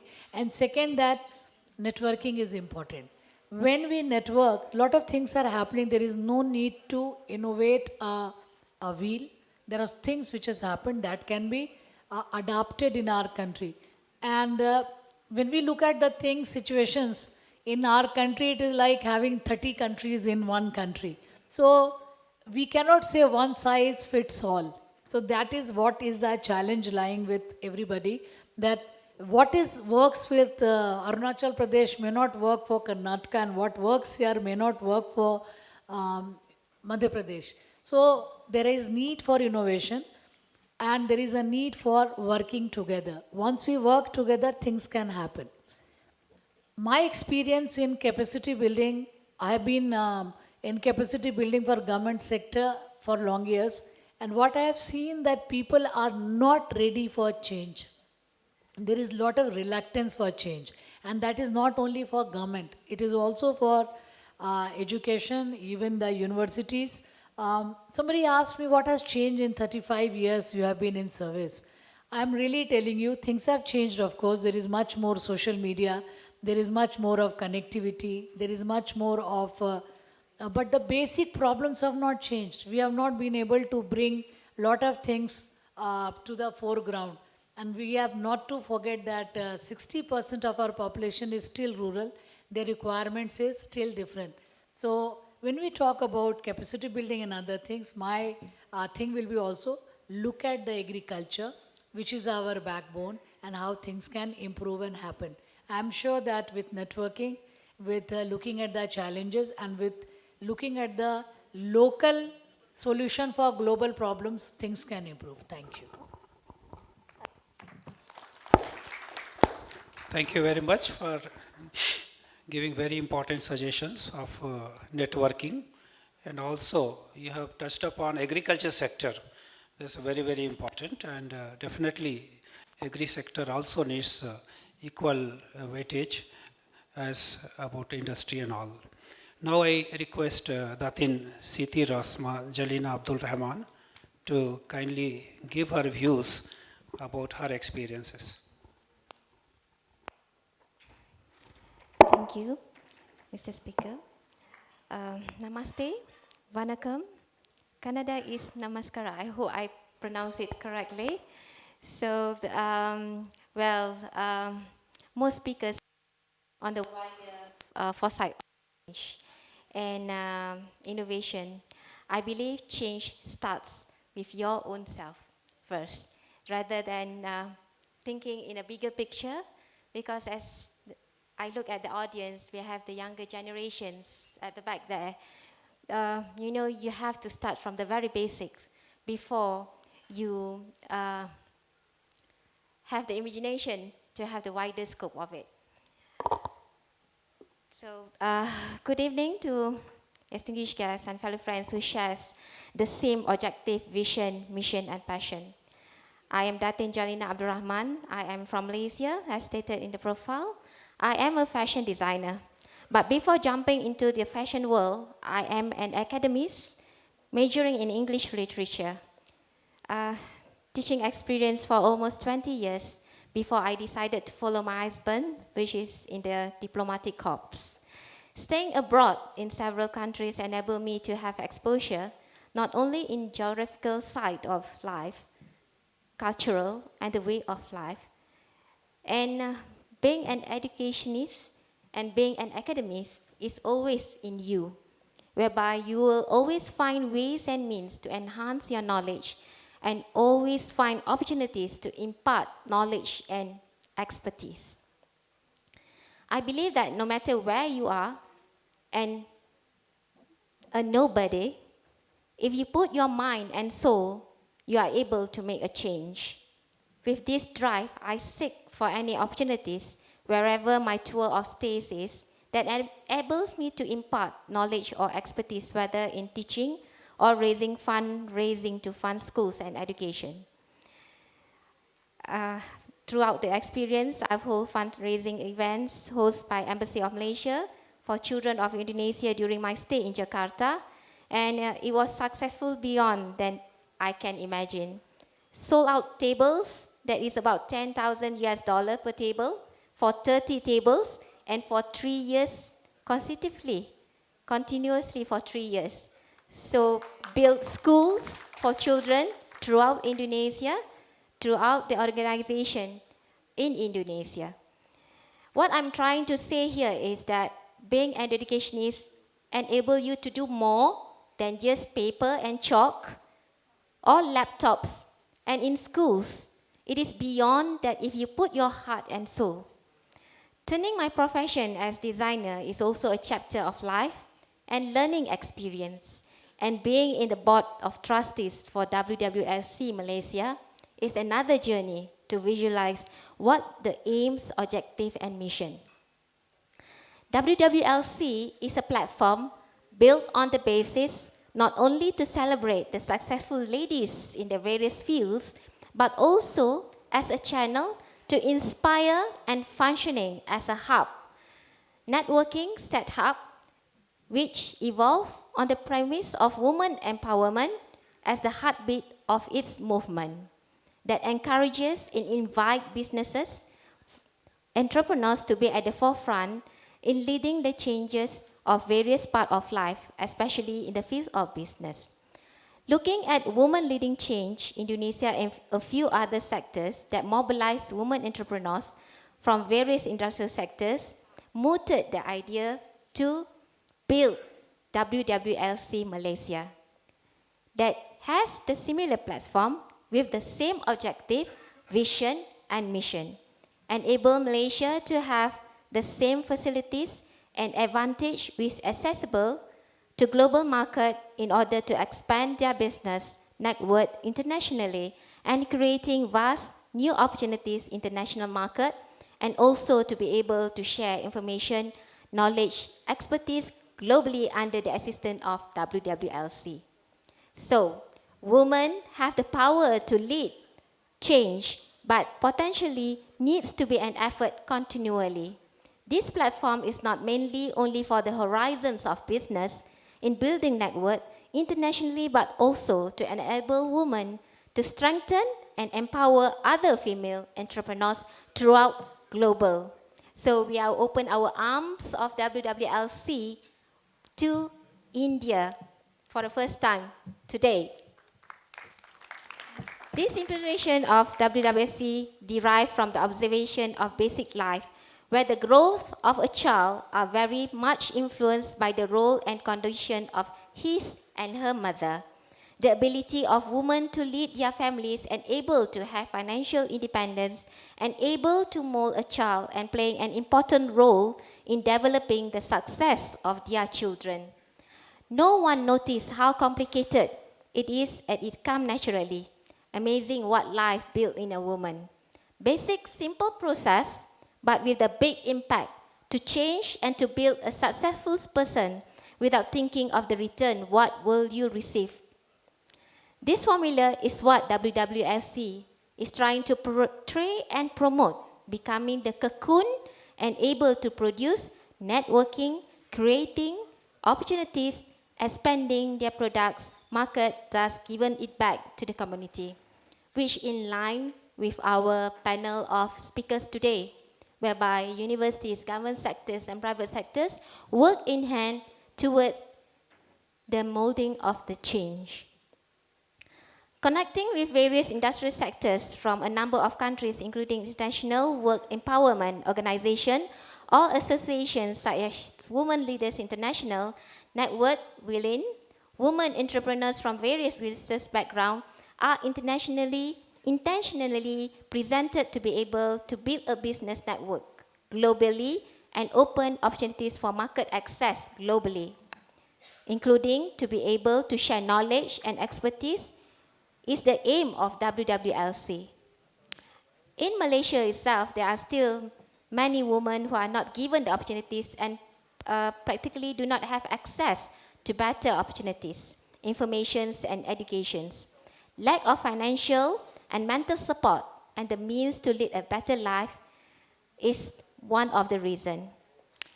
The aims to minimize the gaps through the pioneer establishment through various platforms such as universities, private sectors, and government sectors that can offer opportunities to these small-scale businesses which being conducted and held by women internationally.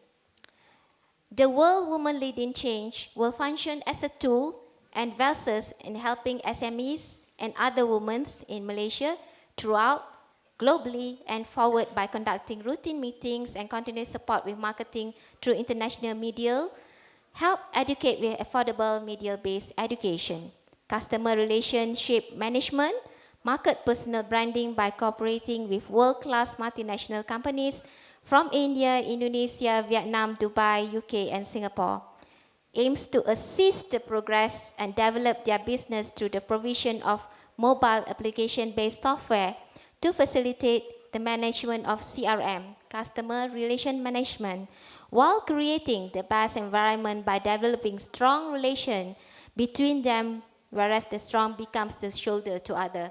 This is where universities, fellow students, deans, and also the think tank of this fundamental organization to come together, to work together in order to have this and to visualize this as what we aim it to be. Women have the power to lead change, but that potential needs to be continuously explored and empowered. So, to end this page, an educationist is beyond the word and function that is only to teach. Women need to be empowered through the strongest tool, education. They don't need to be subservient to anyone. The function of education is to teach one to think intensively and to think critically. Intelligence plus character visualize a living to make a living with qualities. Thank you.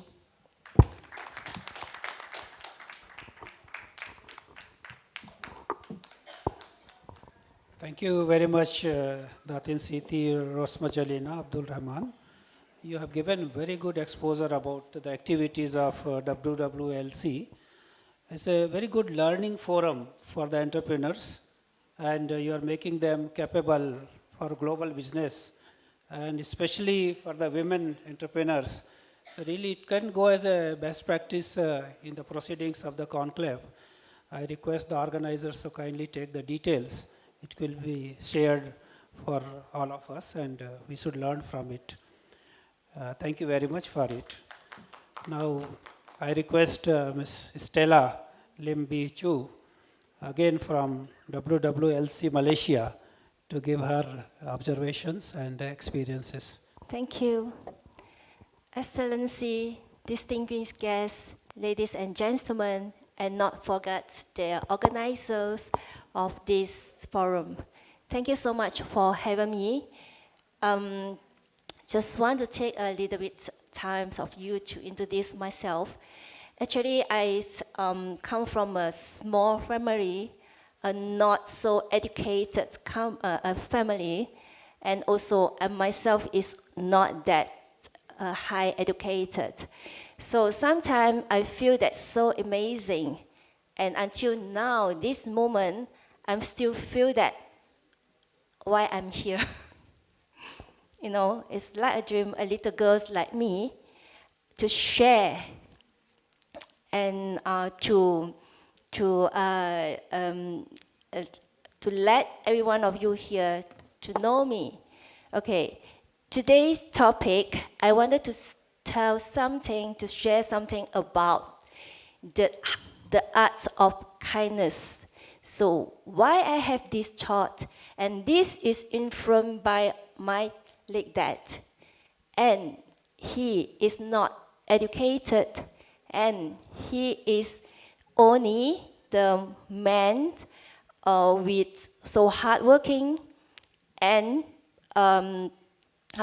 wisdom, because he always tell me that if you are kind, you won't alone. everyone will be with you. If you have facing the difficulties, challenges in life, you are not alone because you have the kindness of heart. So this is what he influenced me. And I'm using his spirit to apply to my living routine. I'm applied it. And how I applied it, maybe you would think that I'm crazy, but I applied it in my daily life and routine, day by day. I would say thank you to my cars, when I drove and to the destination I wanted. When I arrived at the destination, I would say thank you so much to my car. I express and I say the numbers of the cars, the plate number, I say thank you to the cars. And I would say thank you to the mirror that, can let me to make up myself to look good. And I would say thank you to what I have today. So this is all is the basic from the kindness of the heart. We have to learn to appreciate. This morning, I've been listen a lot of speakers. They are coming from different country, high educated, professional. I think that I'm so small. But after that, with all these things, that what they're sharing, I think that not compare you are big or small. It's just be yourself with kindness.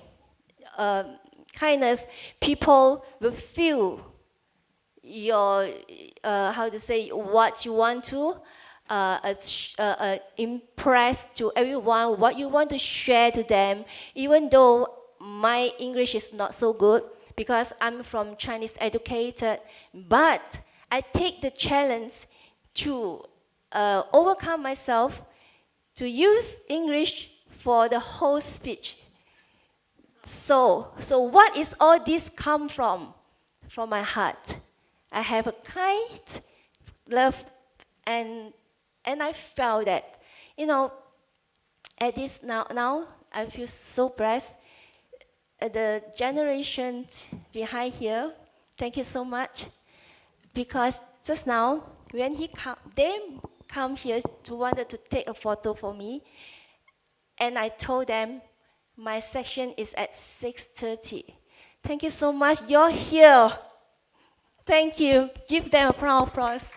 Thank you so much. This is called the kind. We want to practice it no matter how. People will appreciate your kindness. And with this kindness, it's very amazing that I gain a lot of opportunity. I gain a lot of friendship. And all these people surrounding me is passing a lot of positive energies to me to become who I am today. And I feel so thank you. Last but not least, I wanted to say something and to share little things. My today quote, which is, nothing's ever lost. Just make it happen and be kind all the times.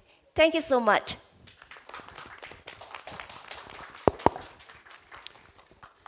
Thank you, Ms. Chu. You are a Chinese educator, and India and China both are ancient cultures. There are a lot of similarity in our culture and traditions. What you have spoken is really from your heart, and you have spoken about the heart. And in our Indian culture, we also say the heart is related to God, the spirit, and the mind is related to the world. Whatever is in our mind is something gathered from outside. some knowledge, some bookish, something from others. It doesn't belong to us, it belongs to others. But what is in our heart, that belongs to us, that belongs to God. So, you have emphasized on the role of heart. That means something which is very personal, which is very spiritual, very divine. And to be successful human being, one has to be a very good human being. For any entrepreneurship or education or anything you take, if you have to be successful, you have to be a good human being. And that comes from development of your heart. So it's very pertinent part of education. And the previous session, which dealt with Indian heritage and culture, was emphasizing on those ancient values. And you have brought it out from China also. We really thank you for giving very good angle to this whole holistic education, as we call. Education is not of only, something literacy or giving knowledge, information and all.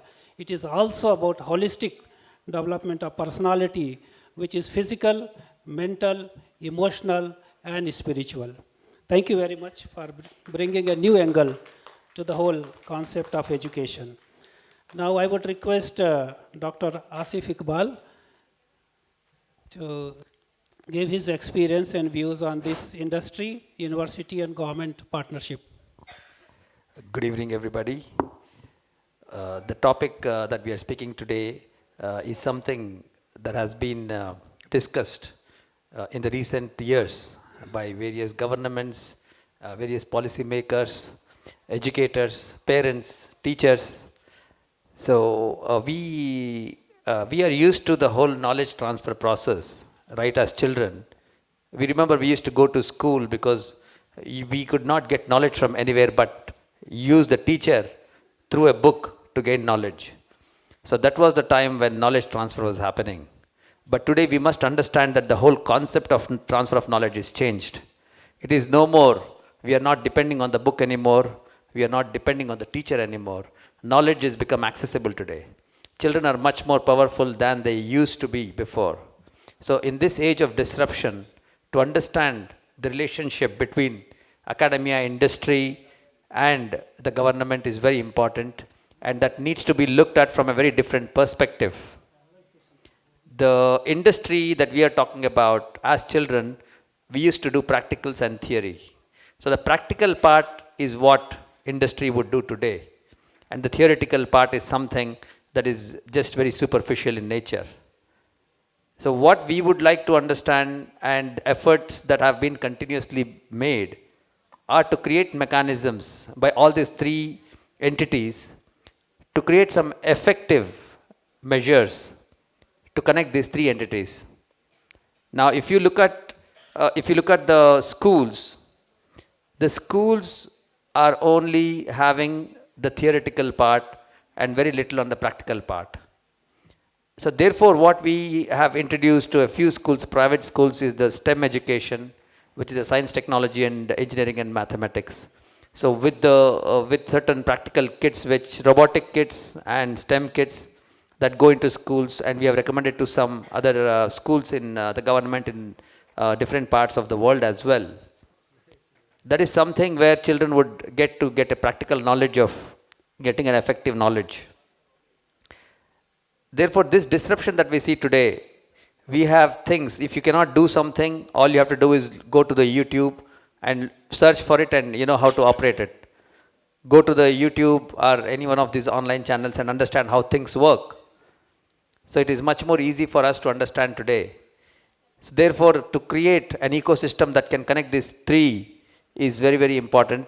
What we have already gone through something called the triple helix system.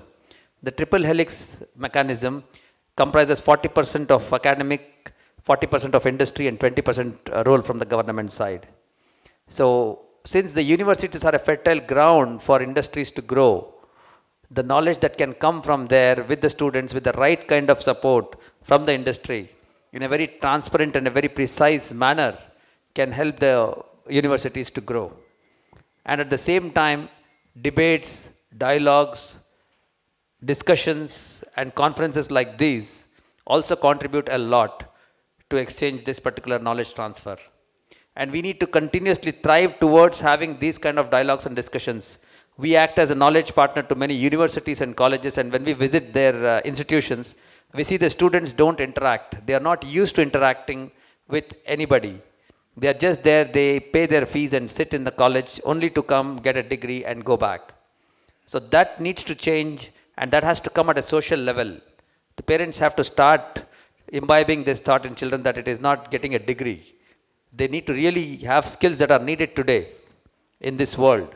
We see a lot of people, the IT and the engineers having degrees have turned to Uber cars to drive because they feel that there is much more income levels in driving an Uber car than going and getting a job as an engineer. So this change has come and this disruption is happening. So we need to be very, very careful and not to waste any more time. There are a lot of skills that are available, and the whole blue-collared and the white-collared system has to change. And we as a social class have to start understanding and recognizing other jobs as well. There are many skills in defense. For example, painting a plane is a special skill that none of us have it in India, so therefore the planes go to Poland to get painted because we don't have the skills, those precise kind of skills. We really need to start getting a complex as to every job is good. If you look at the Japanese or a German or a British, they would be knowing plumbing, they would be knowing electrical work. Every normal person would know it. But in India, it's very difficult for anybody to find getting these things done on a practical level because they want to depend on an electrician for the electric work. They don't want to do it. They don't want to learn it. They want to depend on a plumber to do this plumbing work. So therefore, as long as we can get those skills ourselves, our human potential can grow. Human potential in the Indian community can grow much more than it is today. So it is very important, and the government also is doing its bit, but that can only happen with the response and the interactive measures that come from the public and the academia alike. There are special economic zones, and we recommended to a few state governments to imbibe and implement the academia as well in those special economic zones, because the industry and academia, if they work parallelly, then it could be very effective. We visited a lot of facilities in Israel, in Haifa, where we have our friends who are here. So you have a complete ecosystem where the academia industry works together. And this was the result how Silicon Valley got created. We had the academia and industry working together, supporting each other, and then the government creating a mechanism and a framework to let that run, because the products that were sold by these two services supported the taxpayers. And this was something that we need to understand and implement that. So it has to start at a social level. There is a huge disruption in everything, whether it is law, whether it is science, whether it is technology. There is disruption, and people need to understand. We students need to understand, and parents have to start incorporating this to students and not forcing them to go for conventional professions, and allow them to think, allow them not what to think, but how to think. So that way they can grow, and their entrepreneurial skills can develop, their spirit can develop, and overall the Indian potential can grow, the human beings can grow as human beings. So this is something that we would like to convey here, and thank you very much. Thank you. Thank you, Dr. Asif Iqbal. You have really emphasized on the interaction role of industry and interacting with university on continuous basis, so that global competence of the student can be increased, and government should facilitate such kind of working together of industry and universities, especially in SEZ and all those kind of forum which are already available. So these are really very, very important suggestions you have made. Thank you for it.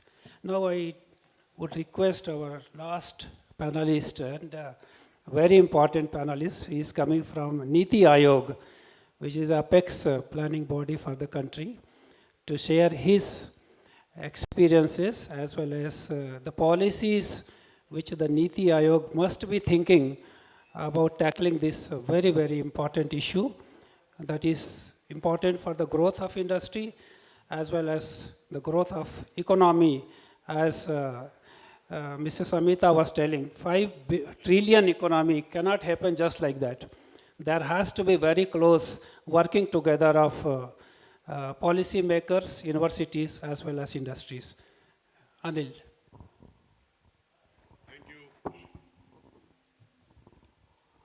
Thank you, Dr. Manmohan Singh. Very interesting and very relevant topic for India as a country. And after listening to my distinguished panelists on the dais and having heard about the global experience, it's appropriate to speak about India and the Indian situation at the end so that we take stock of the situation as to how to move forward. Friends, yeah, well, we should have consultation with the industry, university, and government. Yes, very relevant. And how do we move forward from there? And before I dwell upon that, I would like to say a few things about the Niti Aayog, the government think tank, which is now different. I mean, the new organization which has been evolved over the erstwhile Planning Commission of India. But now the role is that of the working with the competitive cooperative federalism. That is the role of the Niti Aayog, to work as a think tank and advise the ministries, state governments, etc. Now, when we talk about the education system, then we have a vision document which was prepared about a year back, and in which we have, in the Niti Aayog, we have categorized this as a school education, and the university education, and then the skill development. And skill development and education sector has been recognized as a very important segment, and keeping that in mind, the Government of India has created the Indian Skill Development Service for the first time. So those officers who are in that service would be working towards the skill development in the country. But friends, our position in the country, in India, is huge and very different. We are going to be the largest pool of people on the earth. We have the largest, we are going to be, rather we have the largest young population in the world. We are the, touch wood, it should happen, we are the fastest growing economy of the world. So all these things lead us and have create so many challenges for us to move forward or to take up anything. It becomes very difficult. And with that perspective, there are certain things which we are doing in Niti Aayog as a think tank, and also as to what is needed. I would express some of my personal opinions or personal views as well. As far as university education or the higher education is concerned, my personal view is that you cannot just have the university education and move forward with that, unless you do not take it forward from the child birth, rather I would say, not only the primary education, but even from the child birth. Because if you think about it, the brain grows during the first 2.5 to 3 years of the child. And that's where the formation of the entire personality, the entire future of a citizen is made. So you start from there. I would first mention as to what we have thought about doing at the university education level. The emphasis is on creating the world-class universities. That number is increasing, but we would like to have more universities rated as the top-class universities in the world. So that is where probably we need to put in more efforts. Niti Aayog as a think tank recommends autonomy of the higher education. We would like to have more autonomous institutions, and we would like to evolve a mechanism through which we can have autonomous institutions, more autonomous institutions in the country. Yes, we do realize the pros and cons of having autonomy of the higher education, but we would like to move forward in that direction. We would also like to have some kind of reforms in the entire regulatory mechanism of the higher education. That's very critical to our understanding for moving forward, and we would like to have the liberalized regulatory mechanisms so that there is more freedom. The higher education has to be research oriented. We cannot ignore, we cannot separate it out, and that is one primary reason that our institutions are not rated as highly as they should be. Higher education has to be vocational based. It has to be the professional knowledge and has to be the vocational based. So these are the 4 or 5 important points related with the higher education. And in the skill development, as a third organ of the human resource development, we have the emphasis, we think that it should be sector specific, it should be professional, the skill development which we want to emphasize. Now friends, coming back to as to how does a individual, how does a citizen, how does a person when he or she reaches to the university, what is before that?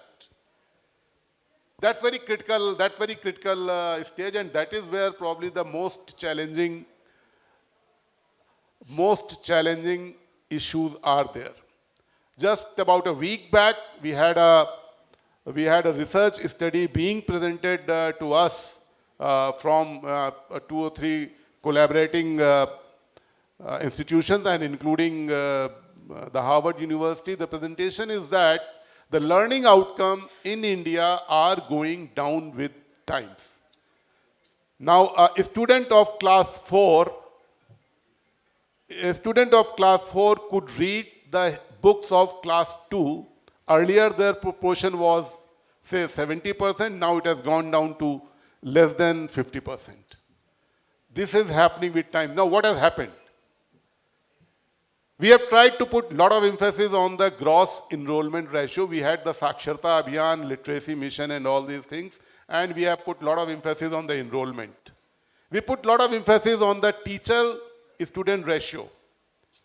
We tried to put a lot of emphasis on the paraphernalia infrastructure which is needed for a good quality education. But friends, when we talk about the stakeholders consultation, when we talk about the industry, university and government having a stakeholders, we generally tend to forget the most important stakeholder as to who is the individual for whom we are having the consultations.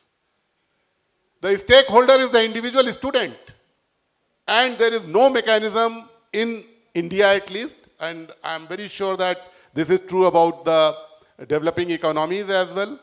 We do not have the individual student on our monitoring radar.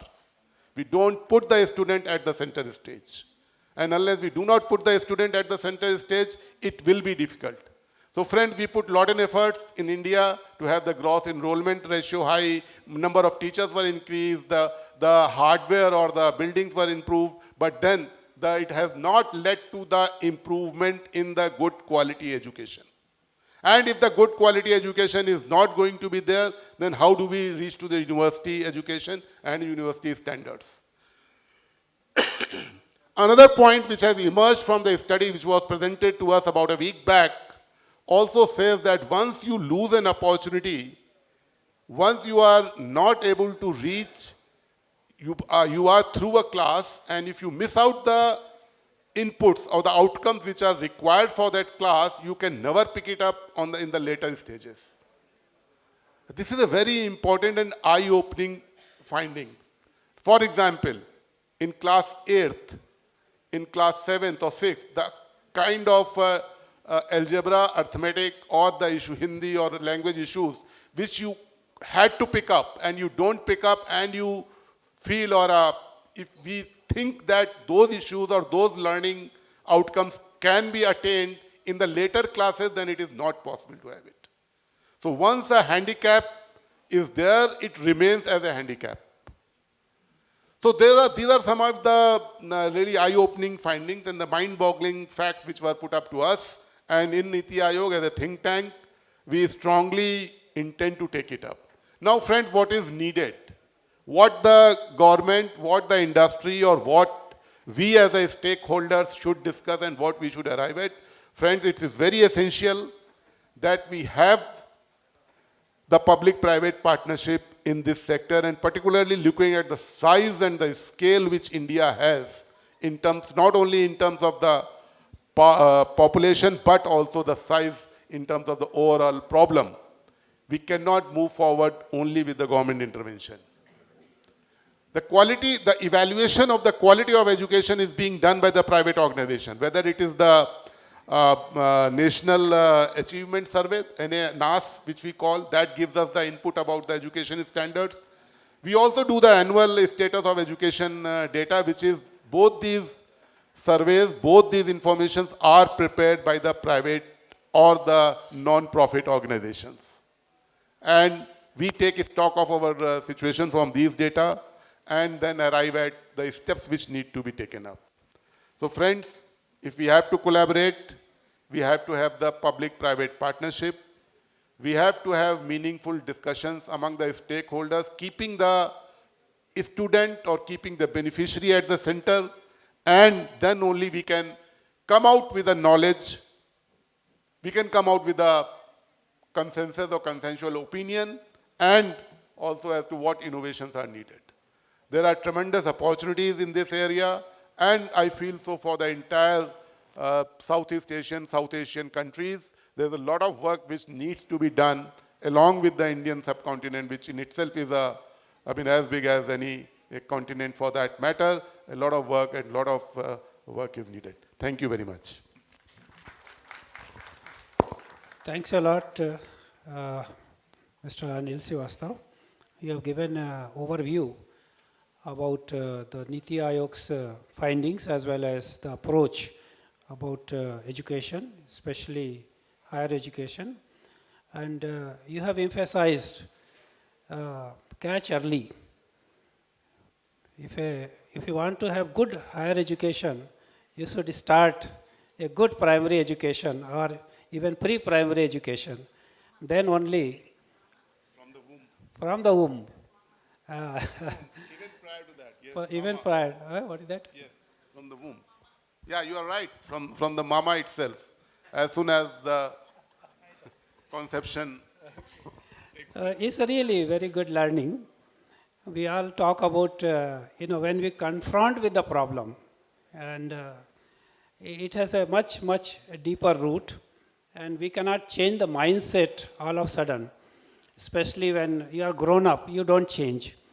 So the change has to come at early stage. I was Commissioner School Education, Andhra Pradesh.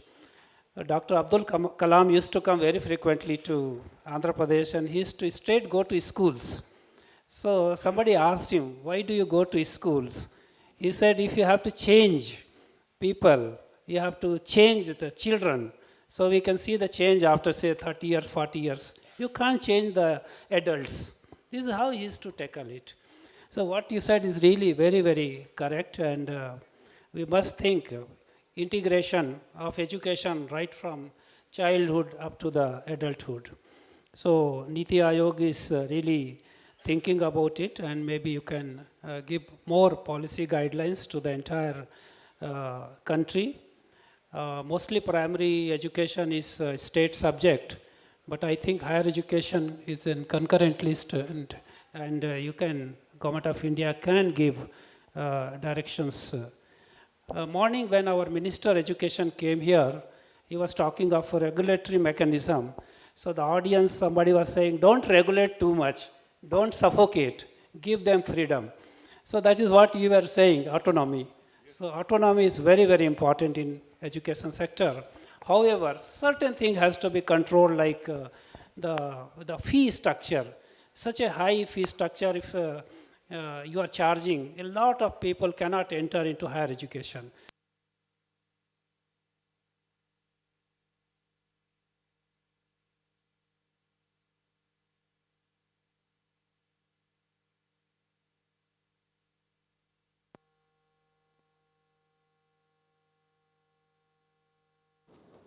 Please introduce yourself and then ask question to specific panelists.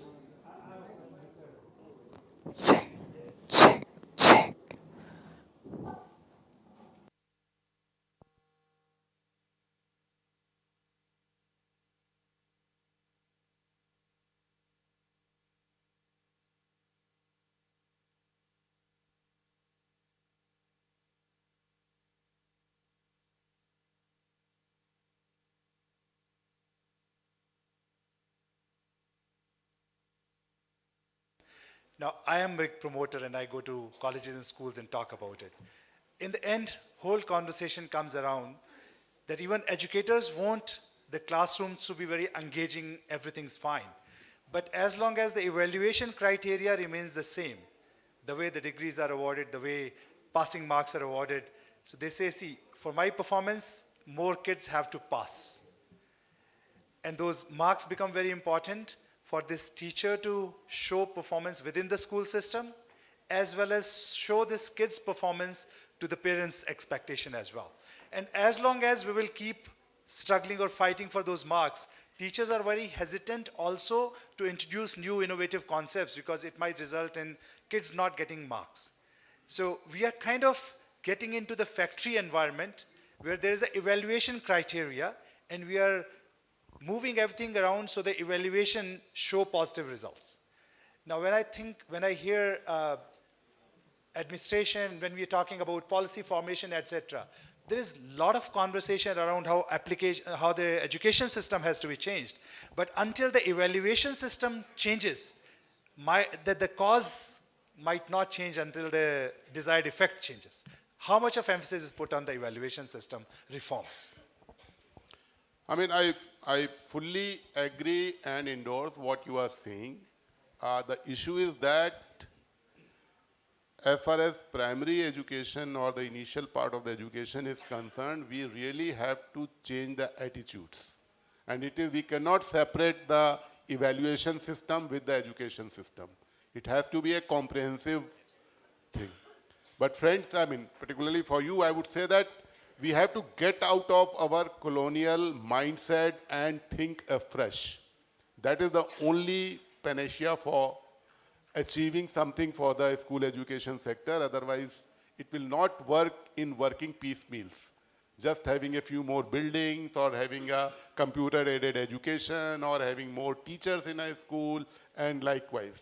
We have to change the attitudes, we have to change the mindset, we have to change and it requires a social revolution, probably the way we did the Saksharta Abhiyan and probably the way we are doing the Swachhata Abhiyan. We need to have an Abhiyan to improve the quality of education.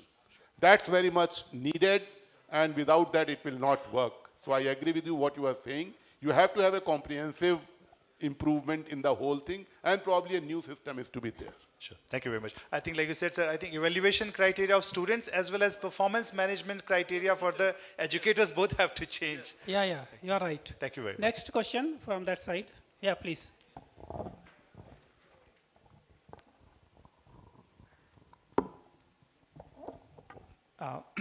My name is Dr. Shashida.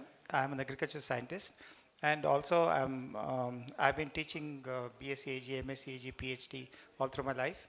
I'm also a Rotarian. Through Rotary, we propose a solution to this problem. So India is a vast country. There are parts of the country which are even very difficult to access.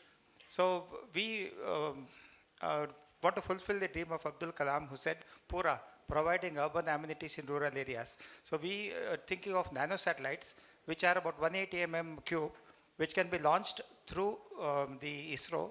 And these are built by students at a very low cost. So we want to work with the Niti Aayog and make it happen. We will write a global grant. We will partner with it with the engineering colleges, we seek help from the Niti Aayog to functionalize this. So we want to reach out to the unreached. And internet is not a immediate option. We can't connect all the villages tomorrow. Thank you. Thank you.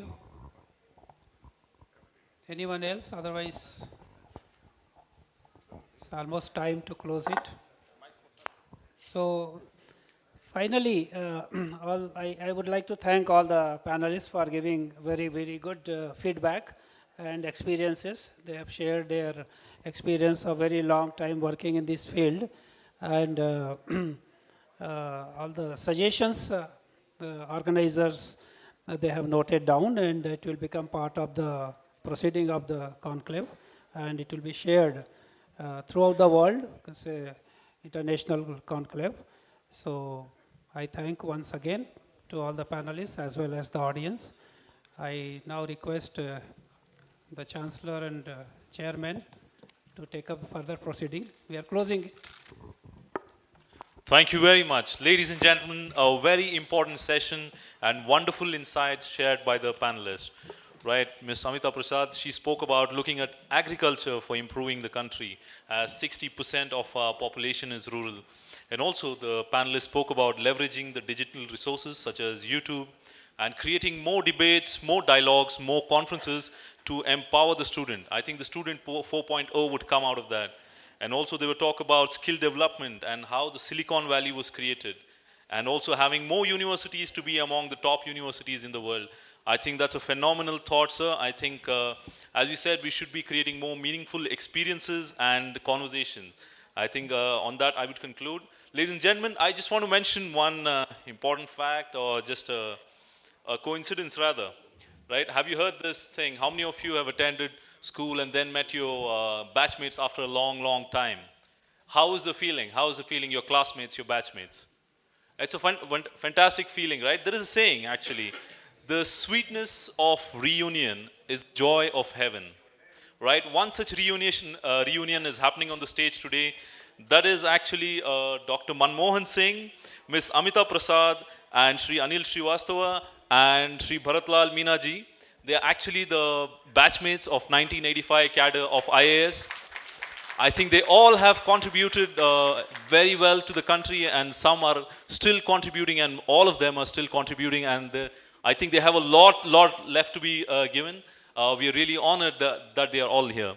Now I request Sri Bharatlal Meenaji and Dr. Rupa Vasudevanji to come on stage and hand over the awards to the panelists.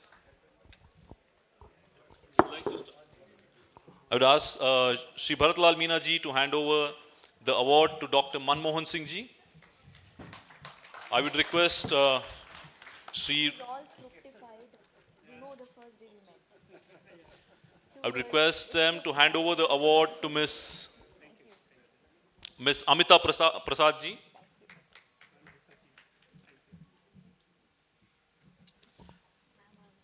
Ladies and gentlemen, can I have a huge round of applause? Please keep the energy going. We're going to start the gala night soon.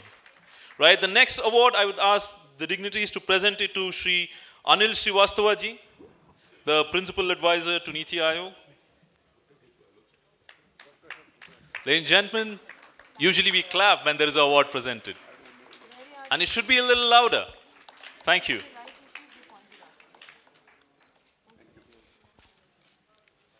I would ask the dignitaries to present the next award to Dr. Asif Iqbal, the President of Indian Economic Trade Organization.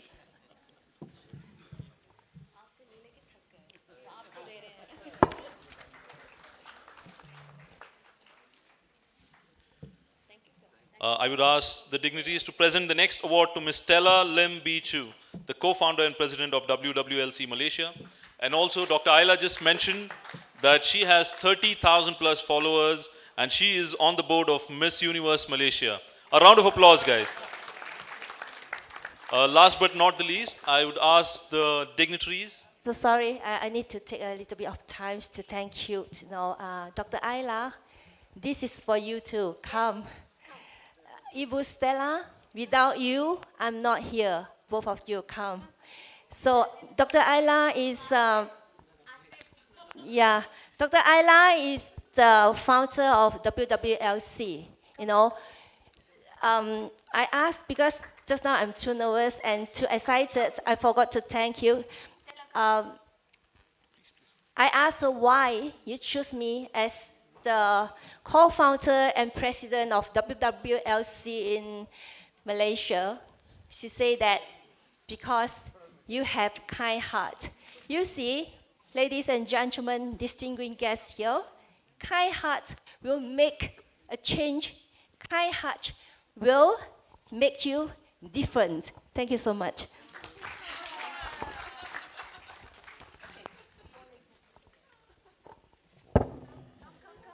Ladies and gentlemen, if I say that was really sweet, it would be an understatement. I would ask Sri Bharatlal Minaji and Dr. Rupa Vasudevanji.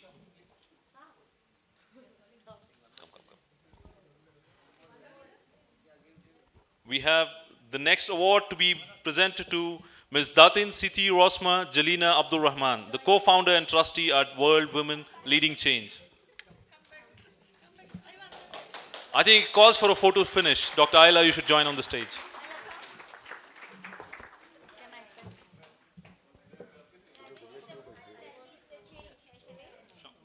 I also want to call everyone that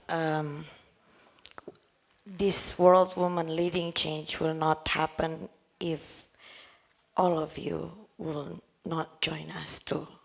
So I need a lot more and more people. Imagine what if, how the world is going to be if our children is leading so much change. Alpha Edison never go to school, never. Today we have electricity because the mother every day give him support. So that support we need. Thank you. Thank you, Dr. Ayla, for the kind remarks. And also I would request the panelists to stay back for a picture. Dr. Asif Iqbal. And also I request Sri Bharatlal Minaji and Dr. Rupa Vasudevanji to join them. Since it was the last session of the day, it calls for a photo finish.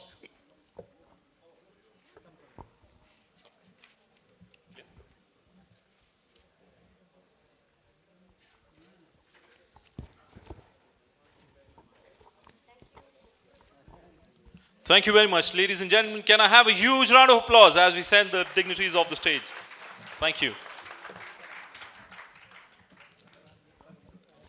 Ladies and gentlemen, I think from morning we have been talking about innovating in education, creating the reform and the culture and heritage. And also we have a group over here that is Disha Foundation, who's here to talk to us very quickly about the values of education. I would like to call upon stage the representative that is, and also Ms. Dr. Rupa Vasudevanji would also have some special announcements or something. I'm associated with Disha Foundation. It's one of the very, very unique foundations. I would like attention of all, please. Just another 5 minutes and then we can rock and roll. So Disha Foundation, I got to know about this foundation through a very common connect, Sri Rajesh Padmarji, who is amongst us today and who is also a speaker here. It's doing something very unique. The NGO, the society, goes to schools and colleges and brings in patriotism in the students in such a beautiful activity-based and in such an immersive way that the students at the end of it feel the sense of belonging, a sense of pride for their country, something very, very, very crucial for India, for the youth of India. And therefore, I would like you to take another 7 to 8 minutes before we break for the gala evening and hear them out, please. Praveen and Meera.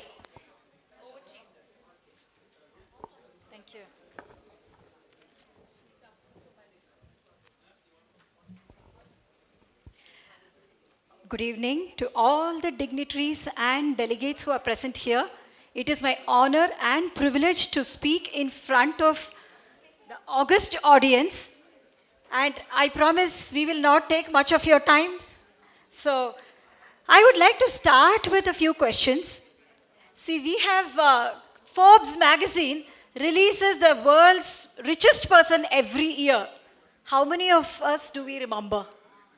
And when it comes to education, every day, every year, there have been so many of them obtaining PhDs. And in fact, even in India, in pre-independence era, there was a special person who had 15 PhDs to his credit.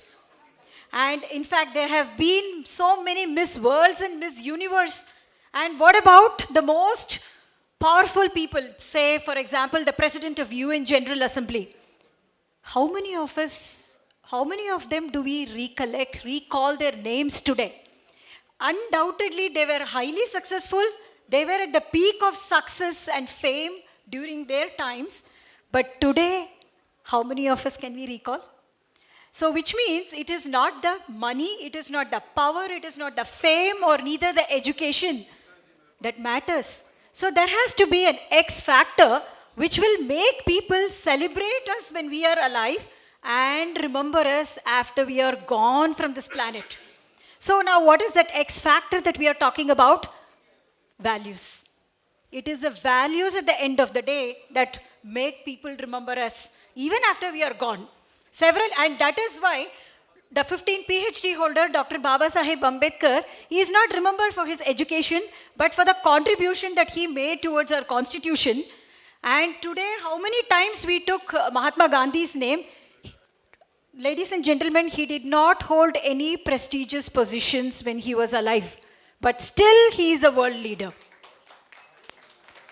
And talking about Swami Vivekananda, who hails from 19th century, he is still the youth icon we associate with youngsters today.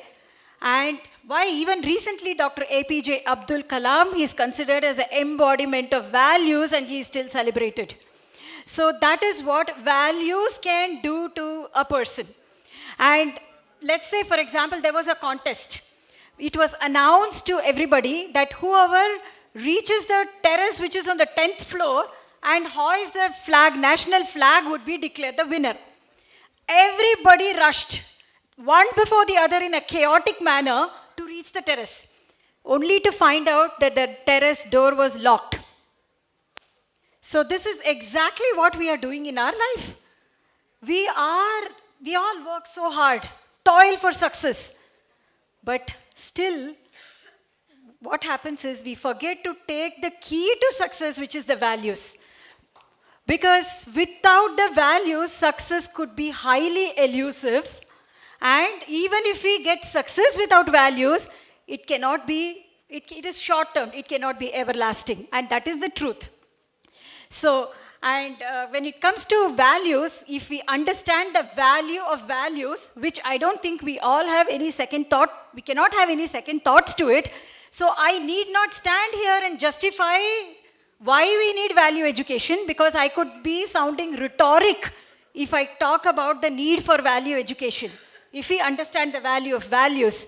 So probably less than a few centuries ago, what I can say is the education system was more holistic, pregnant with values which emphasized more on character building, self-realization, self-awareness and self-development, which gave students a kind of, they were able to excel in their field and success came naturally to them.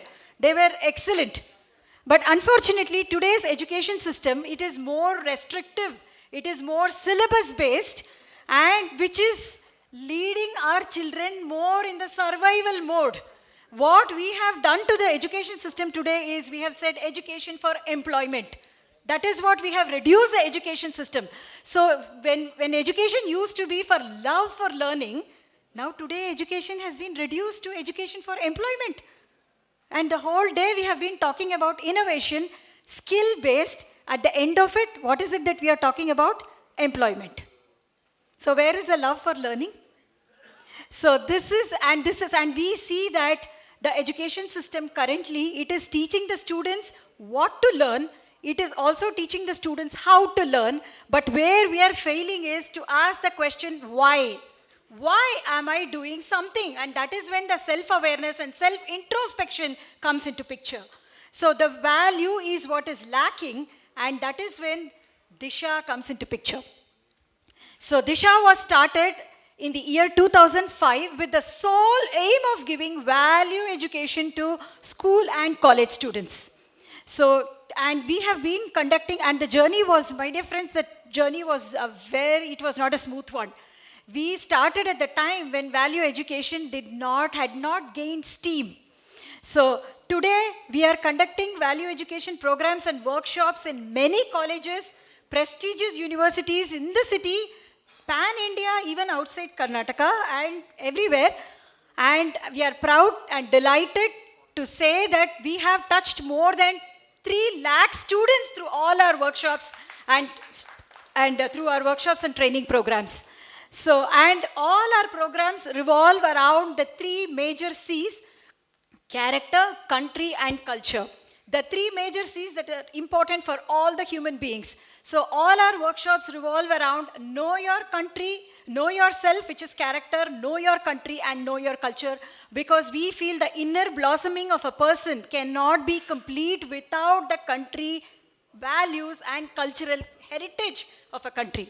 So this is where Disha comes in, and I'm Meera Balaganesan. So I was after my education, graduation, I moved to US and I was there for more than 9 years. I worked for Delta Airlines and then came back in the year 2008, worked for Standard Chartered. I became a soft skill trainer as well. But then 1.5 years ago, I found Disha. I should say Disha for my life. I understood what Disha meant for me in my life.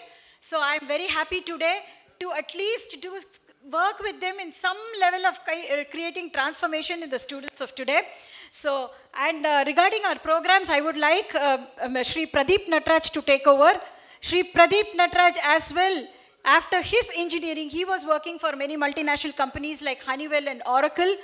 He was earning in lakhs even 7-8 years ago, but he also gave up his job and he plunged into social service. And today he is part of Disha. He has conducted many orientation and personality development programs. So please welcome Shri Pradeep Nataraj.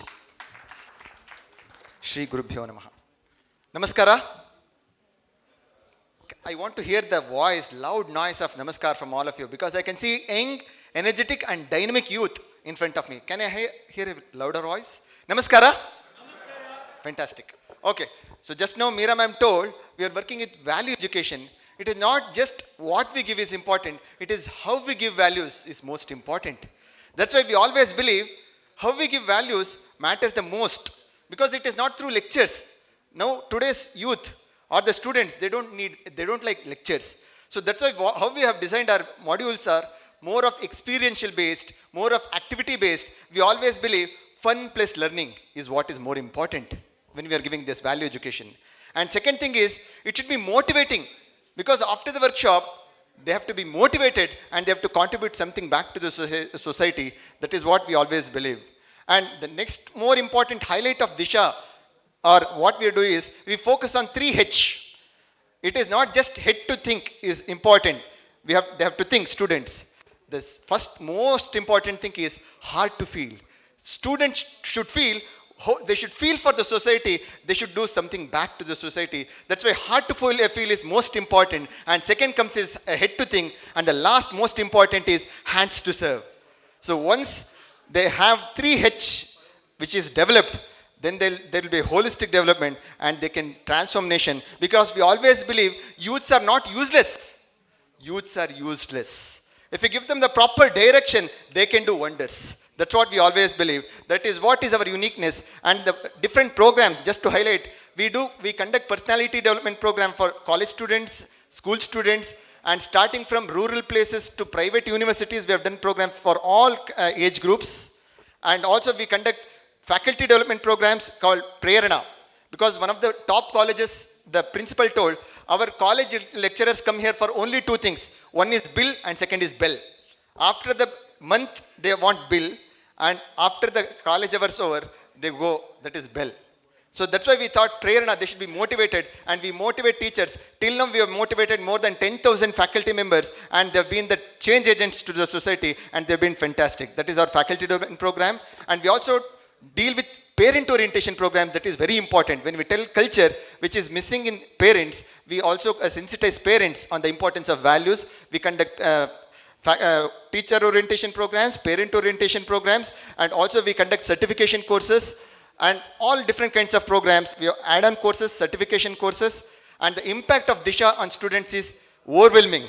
Many students, they've come out of depressions, suicidal tendencies, and they've got motivation in life. They're still in touch with us. We have an alumni network, and they've still been in touch with us. It has shown us the direction. That is what is the feedback.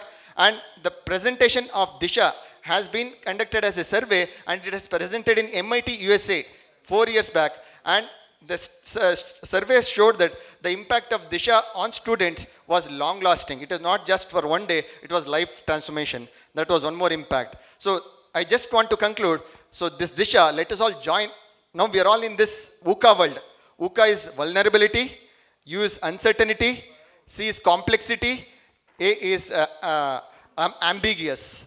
Let us all move from this VUCA world to new VUCA world. The new VUCA world, where V stands for values, and U stands for unity, and C stands for culture. Let us not remember or forget our roots, our culture. And A stands for attitude. Right attitude to move right in the right direction.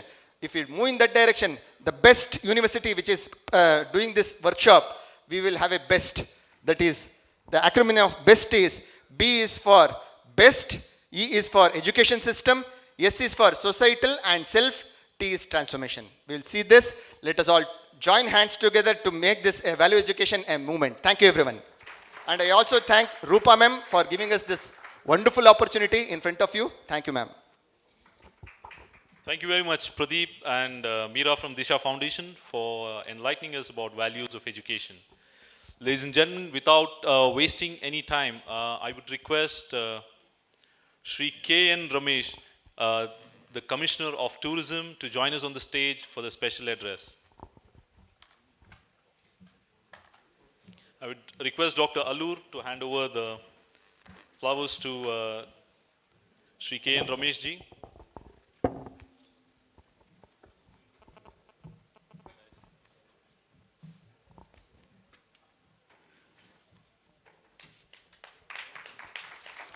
Ladies and gentlemen, can I have a huge round of applause? I think the Department of Tourism has been a wonderful partner in ensuring the whole overall event has been a great success. So we will hear from him. Especially the tourism, the Sanskrit Yatra, it was a mind-blowing thing. We had wonderful feedback. I think we'll hear a little more about that from the man himself. Thank you, sir. Thank you very much.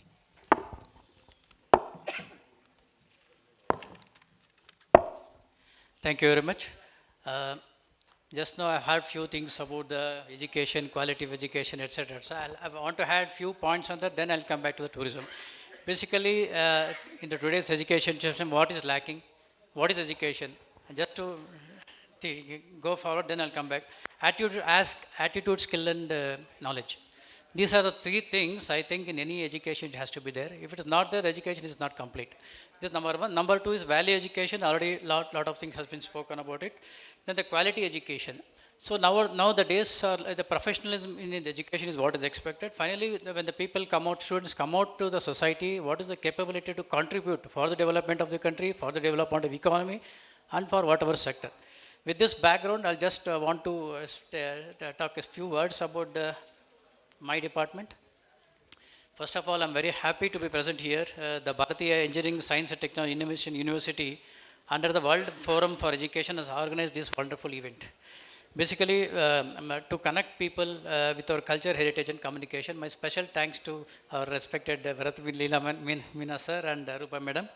So, our state is one state, many worlds. You are all aware that Karnataka is a home of several forts, archaeological marvels, and our state is blessed with rich culture and heritage. So we have world heritage sites like Hampi, beautiful national landscapes, wildlife, waterfalls, etc. Nearly 320 kilometers of coastal length is there. So our state has a lot of potential for the development of tourism. So gone are the days when people used to just visit a destination. Now the people have a lot of expectations, and they expect a lot of rich experience, tourism experience. That's what we are looking now. So World Forum for Education has focus on inclusivity, innovation, and creativity. I have seen the document. It is the inclusivity, innovation, and creativity that is the focus of the World Forum for Education. And our motto from the tourism department is to provide a quality experience to our people who visit our destinations, develop state as a safe, sustainable, most favored destination, and promote tourism products and services which encourage repeated visits and increase stay.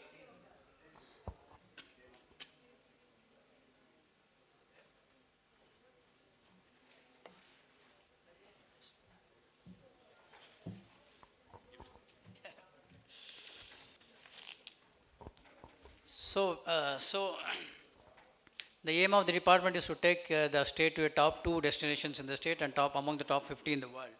So our strategy is to explore every possible opportunity to attract, promote, develop tourism. That's why we are here. Basically, we want to participate in this event because we know that so many people from across the world are participating. We want to use this as an opportunity through our association with the institutions and organizers to promote whatever for the development of the tourism. Basically, just a few words about the tourism economics. So Karnataka is second in the domestic tourist visits, and our contribution is 14.8% of our GDP is contributed. Our aim is to take it to the 20% by the end of 2025. So when we work we want to work to motivate different segments of the society to contribute toward the development. So to provide a total experience, we are basically open to inclusivity, innovation, and creativity, the key focus of this forum. So we are aware that one of the focal theme of this World Forum Education is culture, heritage, intercultural communication. In the limited time, sir, we were able to organize certain events, certain heritage tour, heritage walk, etc. for the participants. I'm sure that people would have had a rich experience of our state culture, whatever. We look forward for a greater association with us thing. Sir, basically, as you are aware, like of late, many of the universities like the Bharatiya University or many of other institutions are offering the tourism management courses. Of late, academicians, education institutions, and students as well, they have understood, they have realized the importance of the tourism sector and as a catalyst for or as a tool for the economic development of the country. And sir, I've gone through many of the electives that is being offered, even by the Bharatiya education. There are a lot of things like tourism economics is being thought of, heritage tourism is being thought of, maybe skill development, communication, tourism products, tour packaging, operation management is being thought of, hospitality management is also thought of. Now it is the era of the professional, a lot of work, research, etc. has been gone into these subjects. And it is in this background that we want to work with the department, with the academicians and with the researchers to take forward the development of our tourism sector. I'm sure that we can grow much taller by association of our department with education institutions, our academic institutions. Let us connect together, work in coherence for the development of our country's state tourism sector in particular. Thanks once again for this great opportunity. Thanks for Bharatlal Meena sir and Rupa madam. Thank you very much, sir.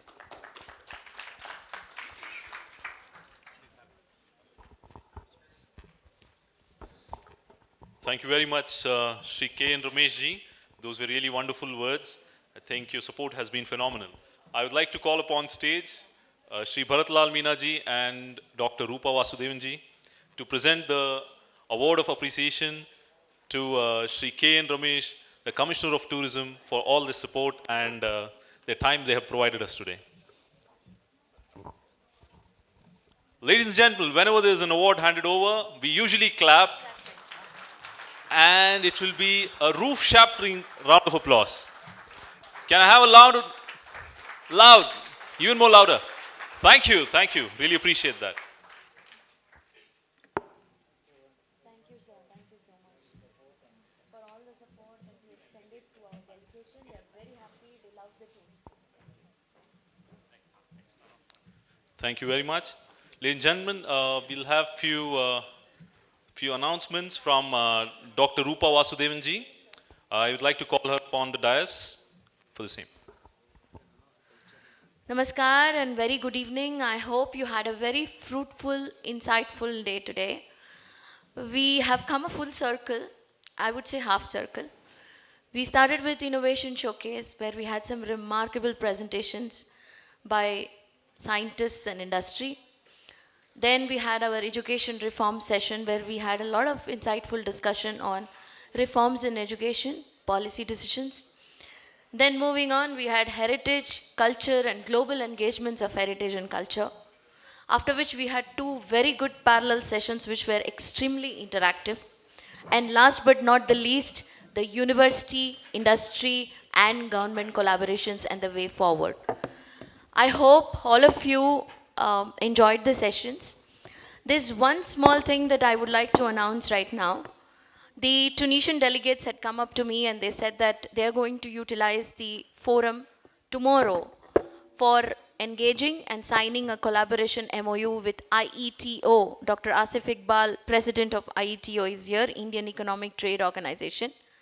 I also have Dr. Ayla WWLC joining hands with Best Innovation University for an MOU. We have another MOU that will be signed with the Potato Institution from Peru with Best Innovation University. For all those of you who have not yet explored the option of collaboration, I would request you to engage more and try to take maximum mileage of this conclave. We are going to have hall number 2 tomorrow upstairs in the first floor, designated for signing of MOUs from 11 a.m. to 3 p.m. please. And I would like that more and more institutions and the industry that is here and the organizations, the research institutions that are here take advantage of the conclave and take away something as an outcome from the conclave. We would, even if we had a target of around 50 MOU sign-ups by the end of it. And that's why you are here and we called Who is Who Decision Maker. I would like that you sign up and leave. Even if 50% of what we decided is fulfilled, I think the conclave is a huge success. Thank you very much. And we move on now to the cultural programs. We have some special programs from Galu Bilen and folk dances. Enjoy your evening and thank you again for a wonderful day today. Thank you.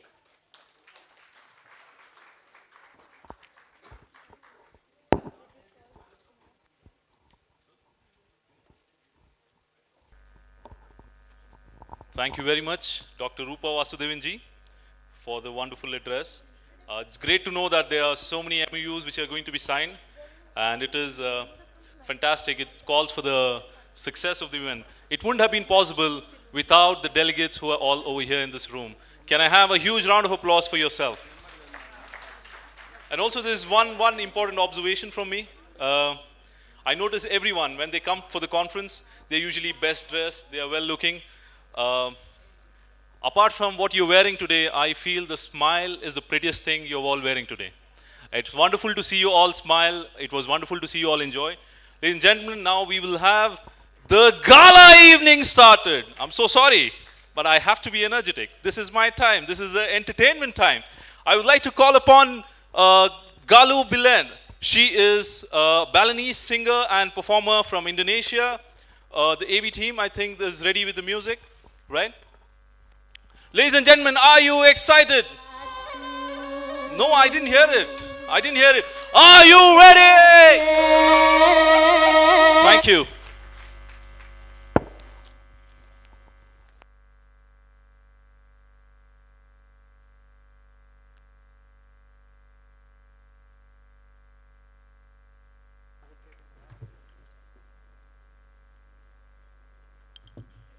All right. Good evening, ladies and gentlemen. I'm so happy that you're still here. Are you excited? I can't hear you. Are you excited? Thank you very much.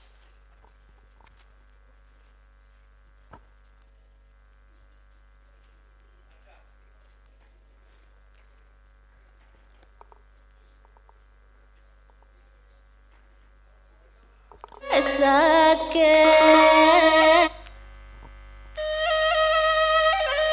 tiada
It's happened sometimes, but I'm okay. Applause, please. It's okay. It's happened sometimes. You know, as an actress, I've been through many experiences. I've been fall in the stage, electricity suddenly off. So, is that happen? Electricity off or?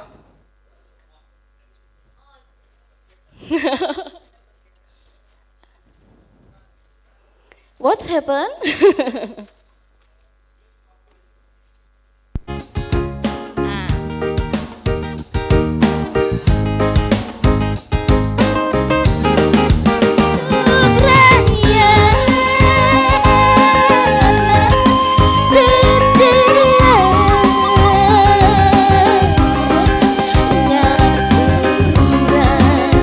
Raha jenggalu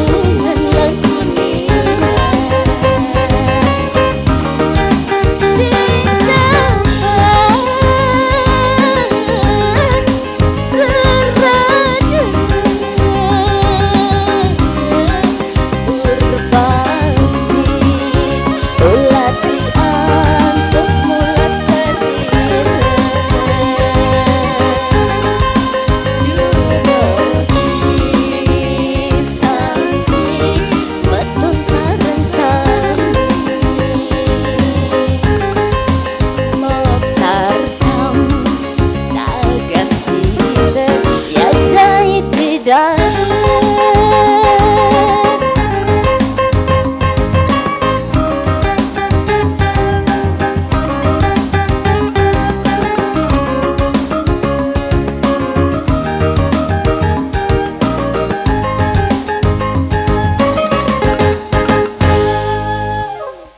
Thank you. Okay, I'm so sorry because actually my voice is not so good because I have a sore throat, been a week, and then I didn't get my voice back, but I still try to sing for all of you guys. And this song, thank you. And this song is a Balinese song. It's a holy song that I just created about 6 months ago. It's about Galungan and Kuningan. It's like a Diwali in Bali.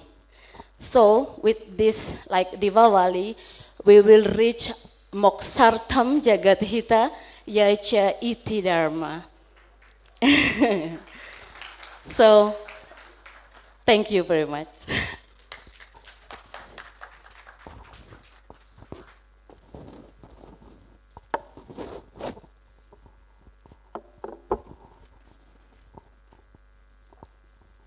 Thank you very much, Galu Bilan, for the performance. Ladies and gentlemen, can I have a huge round of applause? No, that's not enough energy. Can I have an even bigger round of applause? Thank you very much. Thank you very much. Ladies and gentlemen, the World Education Forum, it's about celebrating cultures, right? While we saw culture from one part of the world, now we will see something our own, something which is homegrown in Karnataka. From Ms. Savita and her team from Mandya. I would like to call upon stage for the folk dance team of Puja Kunita. This is one of the only women, she's one of the only women who is actually practicing this art, which has been dominated by the male industry. Right? Puja Kunita is a popular ritualistic folk dance of Karnataka, practiced largely around Bangalore, Mandya and Mysuru. Mysuru is where all our delegates went. I hope the delegates enjoyed the Mysuru trip. I can't hear the delegates. Did you enjoy the Mysuru trip? Yes. Now you will see the folk dance, you will see the performance from the respective team. It's an extremely colorful and visually delightful. This is an important part of Kunita tradition of state, which literally means ritualistic folk dance. You guys can come on stage, it is all yours. Please, please join us on the stage. Ladies and gentlemen, I think it's better to clap for them with a round of applause before the start of the event, and then I don't think we can stop clapping. Thank you.